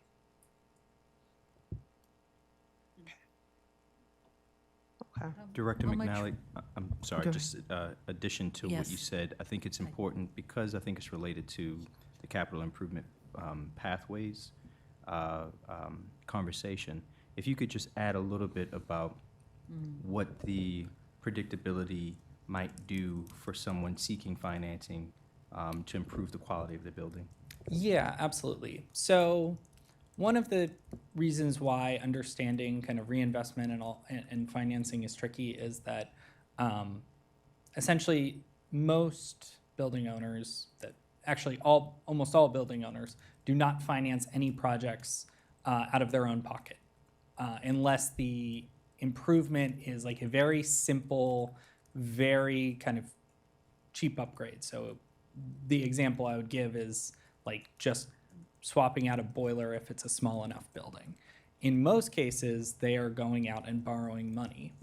And so part of a challenge with borrowing money is there's a high degree of certainty that lenders want, particularly banks who do these sorts of loans, where they are saying, how are you going to demonstrate to us that you will have the ability to repay the loan? This is kind of the process called underwriting. And so having an ability to say, well, at the bottom, I can adjust rents 2% every year, to pick a number, does help them at least be able to say, okay, we can depend on that, and we can see, where the rent growth would be. Similarly, in a capital improvement project, if they were able to say, get a pre-clearance letter or something like that, that said, yes, if you do this project, you would be able to, raise rents to recoup this cost, that would provide similar assurance. There's pieces where those changes might help essentially landlords go out and get private financing instead of having to tap kind of public sources of financing, of which there are some, and the state has done a very good job of creating programs, but certainly not enough for every single building within the city.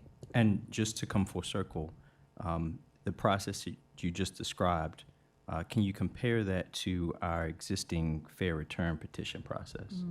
Yeah, so the way the existing fair return petition process works is it's all after the fact. So as part of getting an approval, you have to go out, you have to complete the project, you present us with receipts, invoices, all that sort of stuff.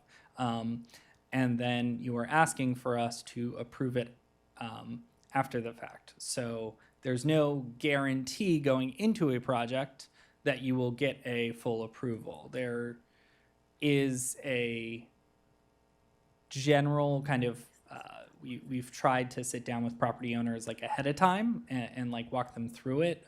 But certainly there isn't like a, yes, if you did X, Y, Z, you would get X return. Thank you for that. Councilmember DeBala, is that an old No, I'm light? done, thank you. Councilmember Schlegel? So the more we talk this through, it feels that we need to be thoughtful about whether they came to us with these 9 policy areas to consider looking at. When I looked at their memo to us on page 10, they gave us 5 bullet point areas. So it seems like we don't have to view those religiously as like, kind of like the 10 Commandments have been brought down. Which ones do you want us to look into further? It seems to me that since 1980 or 81, we've been trying to manage and regulate a market for rental units, but perhaps we've not been effectively managing a market for buildings. In other words, like, this is kind of relating to what Councilmember Landman said a bit ago. Like, what if we said, hey, RSG and staff, how could our rent stabilization program continue to provide stability and predictability for tenants, but how could it make Tacoma Park an inviting, easy place to do business as a property owner who wants to provide sustainable, good quality rental units over the long term? Over the long term. And that's like, if we just kept it open like that and said, that's our problem, maybe they would feel more creative in coming forward. Because it seems like in some ways, maybe the set of solutions that are out there, when you parse them out as, well, there's this type of policy, like maybe there's something else with some imagination that would work. So I guess the immediate thought I had in mind is there's a joke that goes around, which is like someone tells someone else, bring me a rock. And you come and you hand them a rock and they go, that's not exactly the rock I was looking for. Part of the reason why we're trying to narrow this conversation down is we have limited time with RSG, and there are certainly, like, I think that RSG is up for creative solutions. I think it's more if we're doing a like massive, kind of rethink of our rent stabilization program with no clear kind of areas in which we want to focus in on, we could very quickly fall into a cadence of council meeting, going back to the drawing board, council meeting, going back to the drawing board, council meeting, going back to the drawing board. And that is not necessarily something that I would say as a staff member would be helpful to council in terms of an overall review and being able to have like real options on the table in a timely and cost-effective manner. Yeah, I understand. I understand. But maybe it's a little bit more specific than asking for a rock. Maybe it's asking for, like we've been talking for the last few minutes about how hard it is, and for the last few months, about how hard it is for a property owner to finance up front the things that they need to do for their building, which means the things they need to do for their tenants. And there's a whole raft of possibilities there that could engage predictability around that. If we defined that as the question, maybe the policy recommendations that came forward would push us in a direction that we might not have thought of if we came out of tonight's resolution and said, we want you to look at the petition process, or we want you to look at the rent floors. The basic problem is you guys are asking me to only charge this much rent and I can't increase it any more than that. But then I know I need a big chunk of money to do some stuff and I don't have that money. So what do you expect me to do? And that seems to be the problem that we're hearing and that we need to solve with the rent stabilization. Yeah, so I want to draw it back really quick to other programs that we're doing. So for example, we have the multifamily building improvement grant, which is focused on energy efficiency and electrification upgrades. So not just dangling money in front of them to replace their boiler, but then to transition over into kind of away from gas to electrical upgrades that are both, of higher quality and also meet our climate sustainability goals. We have, certainly pushed and been the co-sponsor for net applications for renovations or written letters in support. And so I'm thinking about in cases such as the Parkview, where they were very successful in getting state money and we were writing letters of support, or in the Duville, where they were able to get county financing as part of renovations that are taking place over there, or even Hillwood Manor, where we were putting in ARPA dollars. So that's, for example, some of the work that we're doing on that front. The reality is that we can't do it to every single building in the city.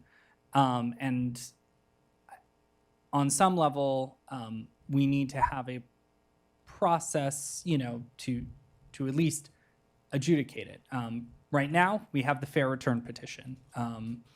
Generally speaking, I think the data shows that people aren't really using it or reinvesting in their properties. And so if we're going to get kind of, if we want to consider, how do we address this quality question, we'd be looking at, okay, how do we make it a process by which there can be certainty in place and there is a fair and verifiable way that does not create undue administrative cost to allow for rent increases because there aren't any government sources of financing or nonprofit or foundation sources that would provide kind of that gap financing. And I agree with what you're saying, and I'll back out now, but yeah, we can keep putting Band-Aids all over the place, but in terms of a holistic solution to this ongoing issue, we're not there. And I just wanted to point out that if we, hypothetically, if we said, hey, let's just make it CPI plus 2%, then they'll have the money for these improvements. If I'm a property owner with a halo over my head, I will dive straight into replacing systems and things as soon as I can. But there's no necessarily, it's not necessarily going to be the case that I'm going to use, new rent income for that unless my opportunity to get that financing is targeted towards that. Thank you, Councilmember Schlegel. Councilmember Wesselek. Thank you. I'm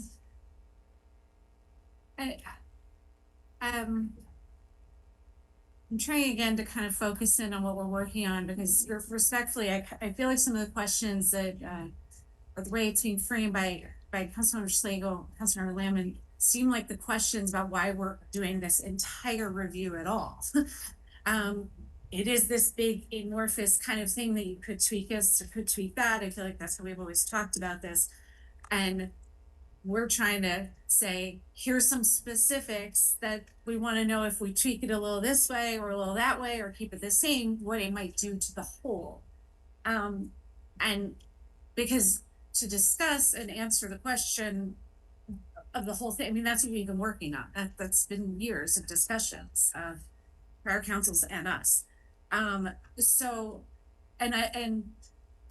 thinking about how Councilmember Schlegel, how you said that, we didn't have to stick to that list of 9 as though it's the only list. But I think the consultant and staff have said, here are 9 things where you could tweak the lever and it might change things. And I don't think I've heard anything else outside of those 9 that we feel like was missing. Like there's not like, for example, tenants could skip a month of rent. We have a policy that allows that, and that's a good or bad idea. Like I haven't heard some other thing that's missing. So I say we look at those 9 and pick a couple and find out more about it so we can make better decisions, find out how other cities have addressed it, get the recommendations that we're paying RSG to bring before us. Thank you, Councilmember Wesselek. Councilmember Gilbert. That's really quick. Did you need these responses tonight, or are we good for tomorrow? Do we have to discuss them tonight? So what I would like to get from everyone, because I need to make sure that we're able to put pen to paper on a resolution that would ultimately be voted on next week. If you have your areas that you would like to focus on, I would like to hear those tonight if you have them. Sure. And then that way, that would help me out tremendously with kind of thinking through how we can move forward. And just real quick, because I did not catch all of Councilmember Wesselek, you had the CAP improvement pathways. And I think the 3 different exemptions, new construction, and then the exemptions unit-based and exemptions deed-restricted units. Okay. Were my top 4. Okay. Okay. Madam Mayor, can I ask a question about that? So in the initial draft of the resolution that I'm not sure if you prepared or staff prepared that we had looked at last week, the different exemptions were broken out as if they were separate categories in issues that the staff might tackle. In the report from RSG, they have a category for study, program exemptions and applicability, including unit-based exemptions, new construction exemptions, and deed-restricted affordable housing exemptions. They put it all together in one area. And so I guess my question for you is, isn't that an appropriate, is that or is that not an appropriate way to bundle what we would be asking you about? Because it feels to me, several people have said that the new unit exemptions are important from their point of view to understand better. We currently have almost half of the units that we have in the city that have some kind of a deed or rent restriction are actually deed restricted buildings with those units in them, where it seems like in terms of impact on people's lives and our understanding, that would be a very important area to evaluate. I would hate to see that have to fall off the table if we're including new units. So can we keep them bundled the way they are recommended to be bundled for evaluation by RSG? So the Can I reason ask why. a point of order on that? Yeah. Councilmember Westlake? I just, I've been working off of the PowerPoint presentation that the consultants gave us. And it looked like the mayor was too in what she presented tonight, where they did say here's 9 specific things. So I don't know if we're not all agreeing on what we're working off of, but that's what I thought we were working off of. May I? So I I'm just- not exactly sure. Thank you, what, Councilmember Westlake. I think, because I want us to move forward so everybody can give me their pieces. Devin, can you explain why RSG broke out the deed restriction options in the PowerPoint presentation and bundled them in the report? Yeah, so in the report, we are trying to get to, if I recall, that bullet is on the final one where we're talking about kind of just general areas to, so when we bulleted things together, that was intended to start the conversation and kick that off and kind of hone people in. The reason why we broke it out in the PowerPoint is there are different questions that we're asking with each of these different exemptions. So when we talk about unit type, that's kind of, the way I would think about it is if someone lives in the building and then they rent out their other units, that's what we're kind of thinking about. What sorts of units or what sort of building types would be exempt? Right now, it's single family and ADUs for the most part. For the affordable housing, we currently exempt the entire building once they hit 51% or 50% plus 1 under an affordable housing agreement. So if we want to look at that, that is the exemption, that we would be digging in on, which is as best as possible, can we look at, rates of increase across affordable housing versus, what would that case be? And then the final one for new construction asks the question of, for a newly constructed unit, an exemption period of 10 years versus 15 years versus 5 years versus, some other amount of time. What does that impact on the viability or the impact on kind of our potential redevelopment, that sort of stuff. So think of them as 3 different questions, and that's why they are broken out, because they have different methods by which we would be thinking through kind of an analysis, peer or jurisdictional comparison, and then what the impacts might be. And I recall, just again, to level set for everyone, I recall during the presentation that yes, we have the full report, but the purpose of things being laid out in terms of the levers and the trade-offs for us, and also going down the path of identifying potential approaches, was so that we could use the 9 levers that were being described to kind of hone in and focus and give you all specific feedback on the actual levers that we would like for you to do more work on. Is that correct? Correct. And what I would say is that I believe in the original resolution as it was presented, Correct. it had 6, and what we've said is we can do 6. And as a reminder, those 6 were identified during that meeting when RSG was here, and council members voiced the areas that they would like to have additional work regarding. Is that correct? Correct. Thank you. I'm going to go back to Councilmember Gilbert. Oh, okay, thanks, Mayor. I already mentioned before wanting to know a little bit more about the exemptions for new construction and how RSG felt about how we move forward in calculating those years to help benefit the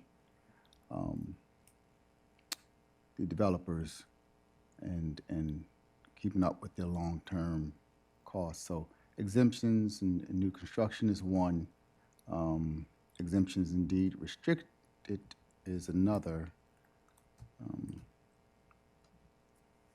Fully exempt rely on affordable covenants. And then I love the way we do rent banking already, so we don't need to think about that anymore. I don't know how everybody else feels, but I love the way we do rent banking. Rent ceilings and floors is another I'm interested in knowing a little bit more about.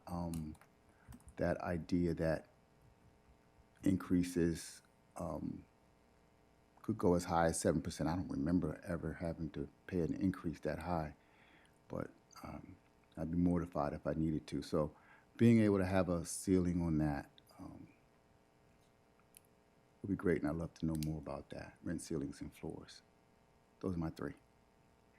Thank you, Councilmember Gilbert. Councilmember Schlegel? Well, I was working from their memo because I thought that was more official than a PowerPoint. And it concluded by saying potential areas for policy consideration on page 10. I don't think it's sort of 6 of one, half a dozen of the other, because if we want to stay discreet, I would say the two that matter the most to me are capital improvement petition pathways, and then program administration, educational materials, and outreach efforts to support greater clarity and understanding of program requirements and processes. However, that is not ordinance related. That's something we have to do. So I'm open to looking at utility transfer provisions, maybe at a granular level, because maybe a small property where the owner lives in one of 4 units, wants to have some flexibility there, or looking at how that works. I'm not interested in looking at the exemptions for new construction. I shared some thoughts on that at the beginning of the night. I didn't see RSG seeing that as a smoking gun in our lack of new construction. And I have seen cases in DC where a coordinated build-up of redevelopment over a 15-year cycle actually just fundamentally transformed the whole nature of a neighborhood right underneath the residents' feet, all around them. I would rather say, hey, last council passed these property tax exemptions, and that's a major lever, and let's see what's happening with those for a couple of years before we see what else goes on. So I guess those are my two, especially if capital improvement petition pathways includes more broadly like the idea of fair return and all of that. Thank you, Councilmember Schlegel.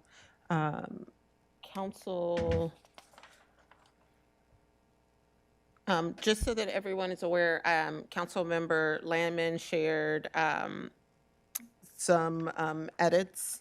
We're not going to go through the whereases. We can deal with those offline. But Councilmember Landman, did you want to highlight any of the items in terms of the items that are noted here, just so that we can have this for the record?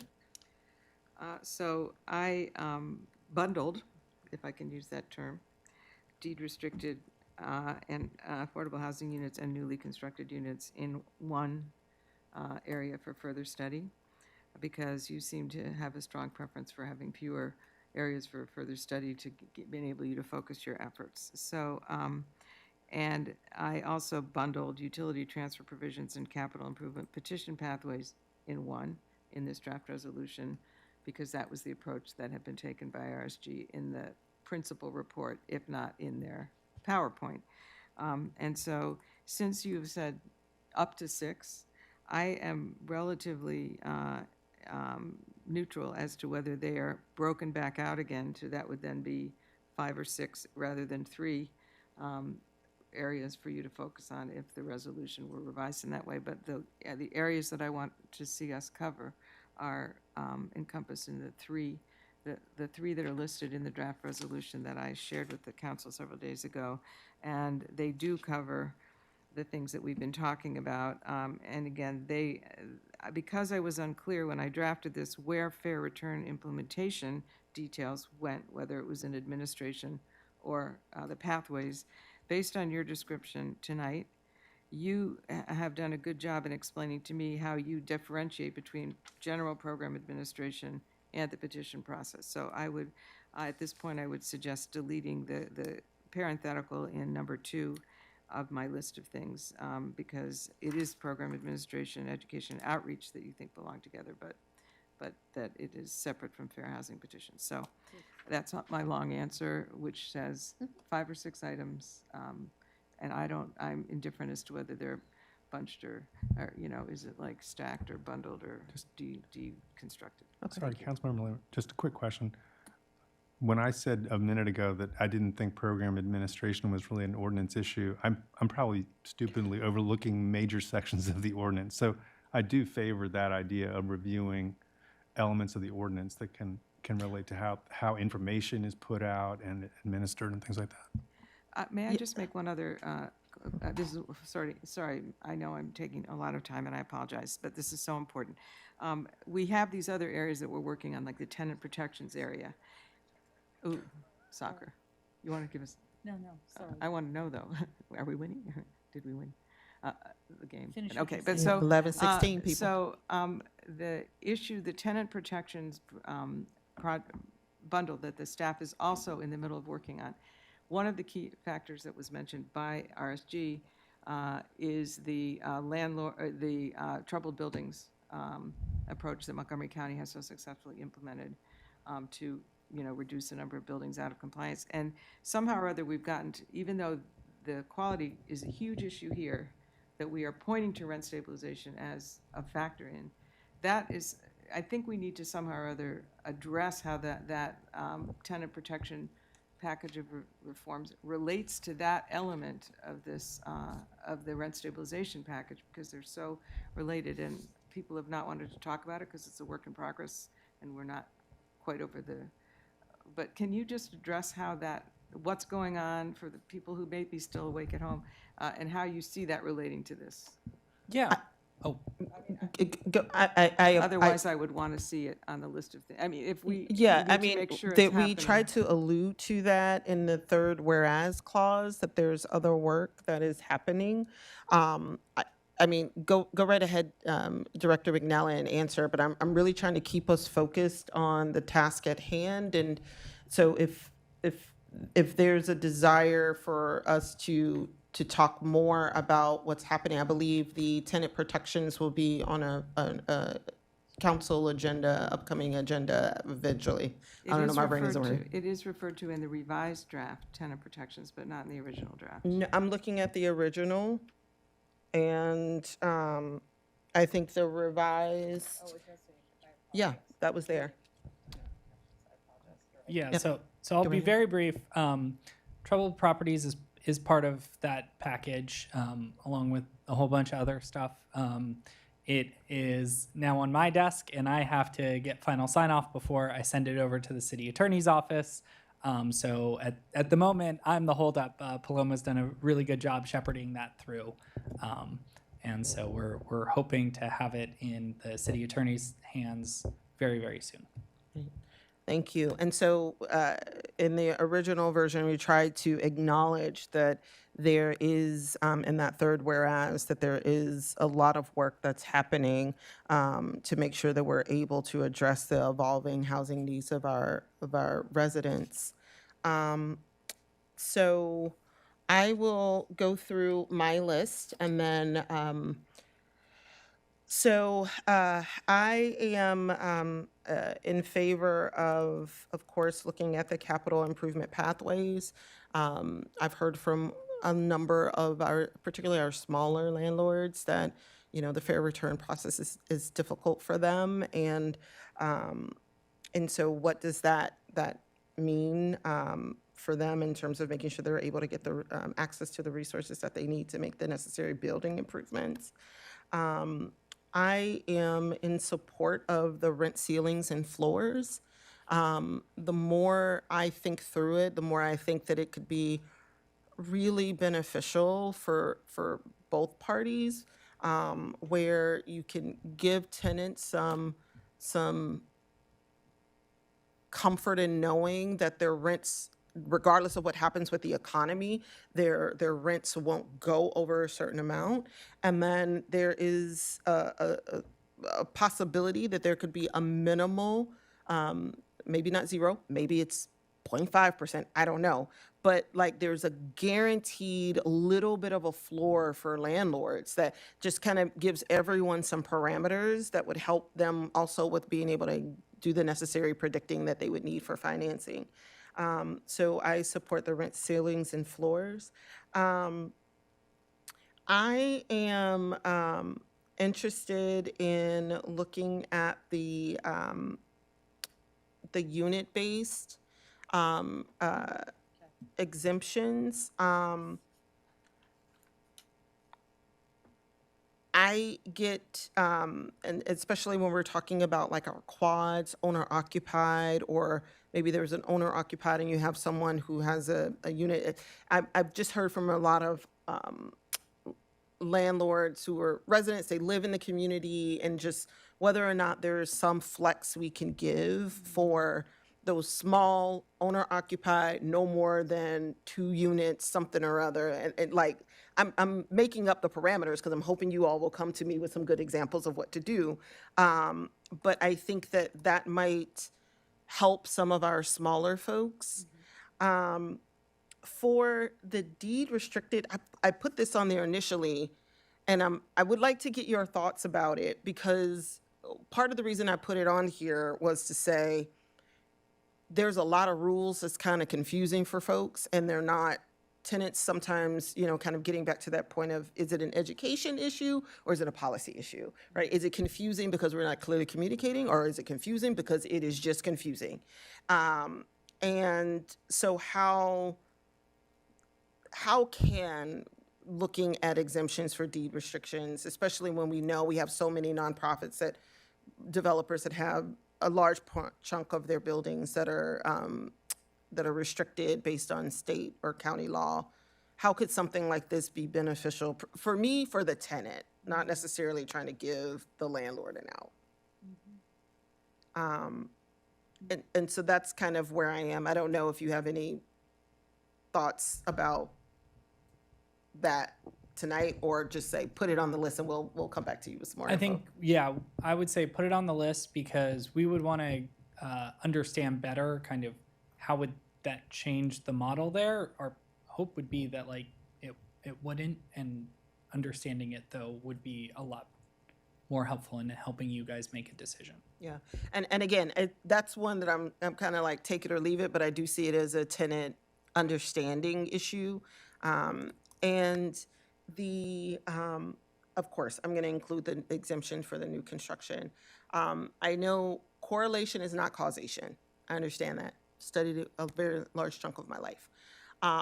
But we cannot deny that even when we have tried to put city property forth for housing development through like the rec center and other projects, where we're saying, hey, build us, we got the zoning in place, we have this rec center site, we want housing on top, and we can work something out. And we've put it out multiple times, and every time it comes back, there's a funding gap. There's a gap. There's a gap. We're going to need not $100,000 that you may get from the pilots. We need millions of dollars to make this thing happen. And so I often equate things like our pilot as a good way to kind of help give a little icing on the cake. And some of our other projects are just gap fillers, so to speak. But when folks are really trying to build something new, they need big money. And so if there's some ways that we can a unit that we've never acquired is not necessarily a unit that's lost. And like right now, if I had ability to put more units into our market, and even if they are falling under rent stabilization late, it's still more units than we have today, I would consider that a net win. So it for me, if we can at least understand what some other communities are doing in terms of those types of increasing that exemption period, that would be, for me, useful. So I think I might have chosen more, but you know, you said up to 6. So, it was a 5. So thank you all for. I don't have an additional thing to add to the list, but I had just a couple suggestions or responses to that. If, as I said a minute ago, I'm not excited about the 15-year for new construction and looking further into that, but I feel more comfortable if Councilmember Lamon had proposed language, making sure that with all these things that we're factoring in the city's climate emergency declaration and the sustainability and climate action plan. Those things, having those added as a preamble to the resolved would give me comfort that we were going to get back further research that considered demographic and racial equity impacts, and also considered like the possible impacts on replacement of buildings and embedded carbon, and then versus more efficient new buildings. I think that, and I guess this is a question for Director McNally. I saw the language that Councilmember Lammer proposed. I believe that that would warrant us to increase this budget substantially in order for our consultants to bring to us the aspects, examples and options, policy options from a housing perspective or housing policy perspective, and look at the impacts on the environment of that policy, and look at the racial equity impacts of all of the options that they're putting forward for us, and look at and. I think that these are the types of things that you would compare when the council has gotten to a point where we have this whole list of policy options, and we say, you know what? That one, and that one. And then we work with our staff, or maybe we have to get a separate consultant to say, okay, let's do a full impact analysis of what it is that we want to move forward with. I think that it can ultimately cause us to spend a lot of money with RSG if we're asking them to do a full research, a full policy impact analysis of all of the major policies within the city in the limited time frame that they have. But I don't know, Director McNally, if you have any differing thoughts. I mean, I think it depends on what we mean by factoring in. If it's keep in mind, on a high level, kind of a call out of what these trade-offs are, that's something that can be put in. If it's something that talks about embedded carbon, about greenhouse gas emissions, and tries to kind of model what these changes are, that falls into coming from California. The California Environmental Quality Act has a whole thing called an environmental impact report that you have to do for pretty much any major planning project, and those things can get quite expensive because you're hiring a whole bunch of very talented, very qualified, but very costly people. Okay, we've made these commitments as a city, so it would at least make me more comfortable if in the whereases there was a call out, as you said, of those two existing, overarching city commitments. I also just wanted to suggest in the whereases, thinking through what Ms. Cordes' comments were earlier about her distinctions that she saw between stability, choice, and quality as the pillars, and then the preserve, protect, produce statements in the resolution. Perhaps we could simply strike the first two whereases from this, because none of them lead to anything, none of them predicate anything that comes after. They're kind of just a review of where we've been, kind of. And if we just started with whereas the city of Potomac Park is actively engaged in, that's where we are right now.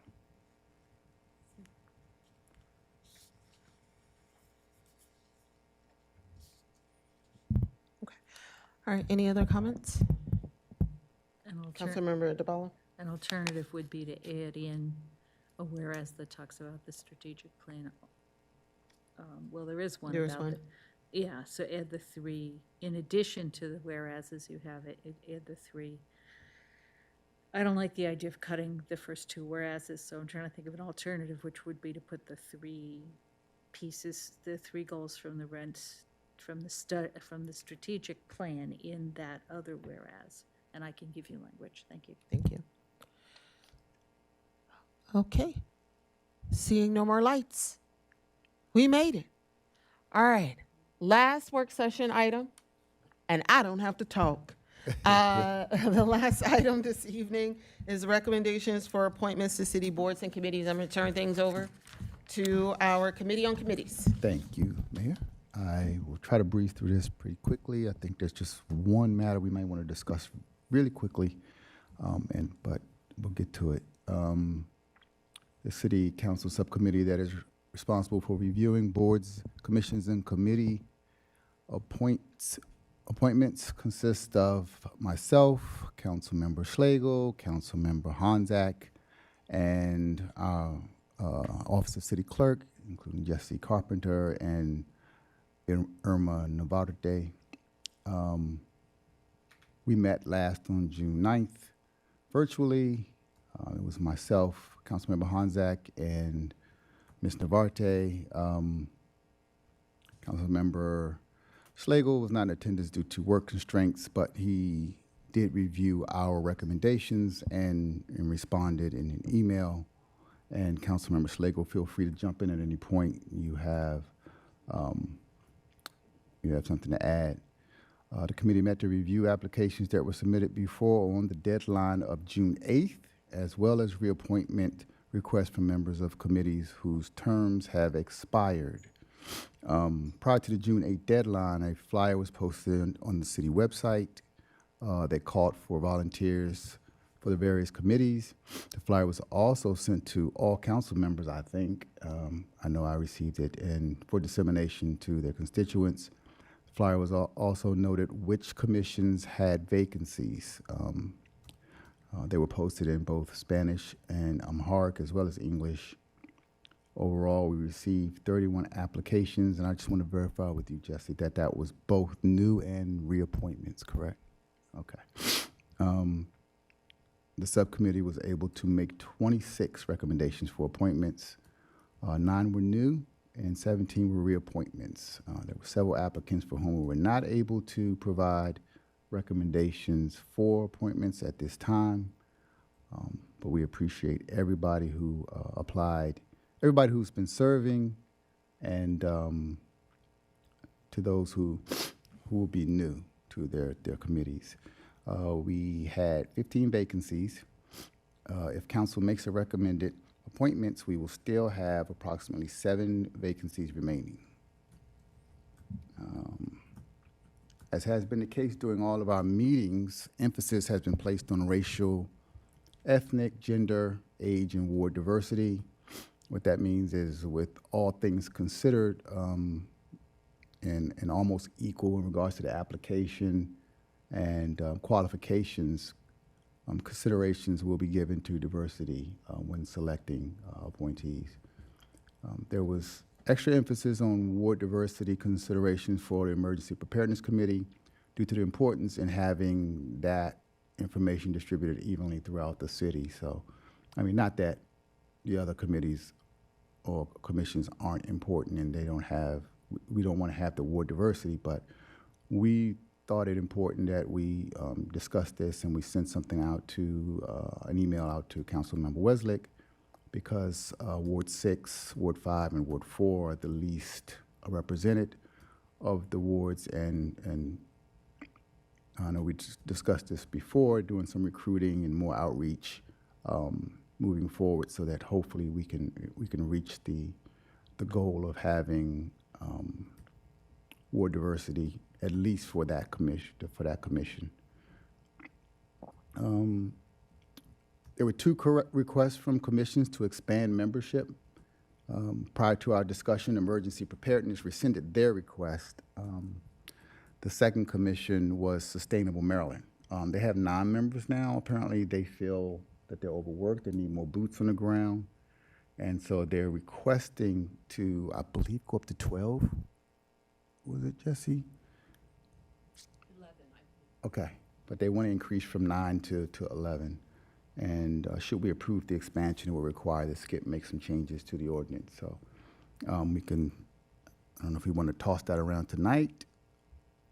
I would say no, that would require a separate council meeting to discuss. Okay, all right, so hopefully we can do that sometime soon. So with no further ado, I can mention the names of those who've been reappointed. Yes, that would be great. And before you do that, I'll just say that I regrettably missed the meeting, but before getting their recommendations, I independently reviewed every applicant and looked at the vacancies, and it was remarkable that what I came up with in terms of what I would have been thinking was exactly in alignment with what Councilmember Gilbert and Councilmember Hanzad had arrived at.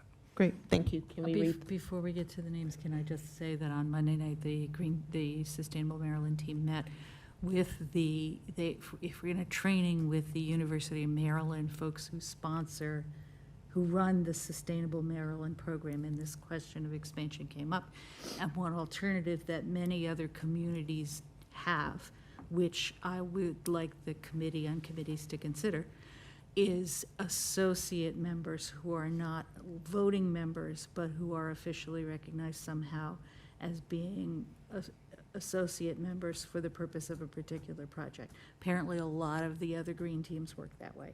And so that seemed like a really useful alternative to trying to add more official members in the code. So I'll send you guys an email. I just haven't gotten to it yet. Great, thank you, Councilmember DeBala. Councilmember Gilbert. Okay, great. So for Arts and Humanities, there were no vacancies. We reappointed Lynette Lander, Ward 6, and John Warren, Ward 5. For Board of Elections, there were no vacancies. We had 3 reappointments. There were Ben Bellows, Ward 1, Matt Ling, Ward 2, and Joseph Goldman of Ward 3. Emergency Preparedness had 1 vacancy, but we didn't have any applicants for that unless you have a correction for me, Jesse. So we had 3 reappointments. They were Jim Della Giacomo, Ward 2, Kathleen Quinn, Ward 2, Claudine Schweber of Ward 3. For Grants Review Committee, there were 4 vacancies. We had 2 reappointments. We had 3 members to step down. So the reappointees were Sarah Michael, Ward 1, Ryan Lander, Ward 3.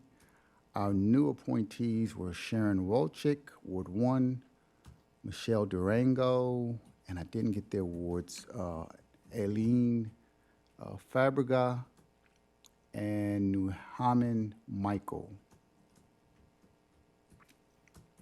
For Sustainable Maryland, we had 1 vacancy. We have 1 vacancy still, my apologies. And we had 1 reappointment, Janet Owens of Ward 3, and our new appointee is Andre Mershon, Ward 1. For COLTA, that's Commission on Landlord and Tenant Affairs, we have 2 vacancies right now. We have 4 reappointees. That's Scott Gilmore, Ward 5, Michelle Shands, Ward 3, Samuel Bryson, Ward 3, Jeffrey Hopkins, Ward 3, and Alexandra Milliken is a new appointee, Ward 3. So as you can see there, we need some more diversity. Ethics Commission, no vacancies, 2 right now. There were 2 reappointees, no, 1 reappointee, my apologies. Adrienne Freeman, Ward 5, and our new appointees from Ward 4, she's April Kissel-Diskin. Tree Commission, there are currently 2 vacancies. We had 1 new appointee, her name's Melanie Starkey, she's from Ward 2. And Recreation and Community Engagement Committee, There are currently 5 vacancies. We only have 1 reappointment. We have 4 members step down, which is a concern. And we had some discussions about the possibilities of why, which are being, I believe, shared with, or will be shared with Director Clark. But the new appointee is Alex Kiles from Ward 3, and a reappointee, 1 reappointee is Ken Simler of Ward 1. So altogether, we had 9 new appointees and 17 reappointees. So thank you to everyone who's been serving again. And that concludes my presentation. Thank you very much, Councilmember Gilbert. Councilmember Lamon. Quick question. I'd love to write notes to the people from my ward who have been appointed and reappointed. Is it possible to share the contact information for the people that have been appointed or reappointed? Oh, thank you. Yes, we can do that. Send everybody the list. Yes. Okay. All righty. Seeing no more lights. I think that's it for tonight. Yay. We made it out before midnight. And round of 16 for the U.S. Oh, okay. Awesome. All right. Everybody have a fantastic night.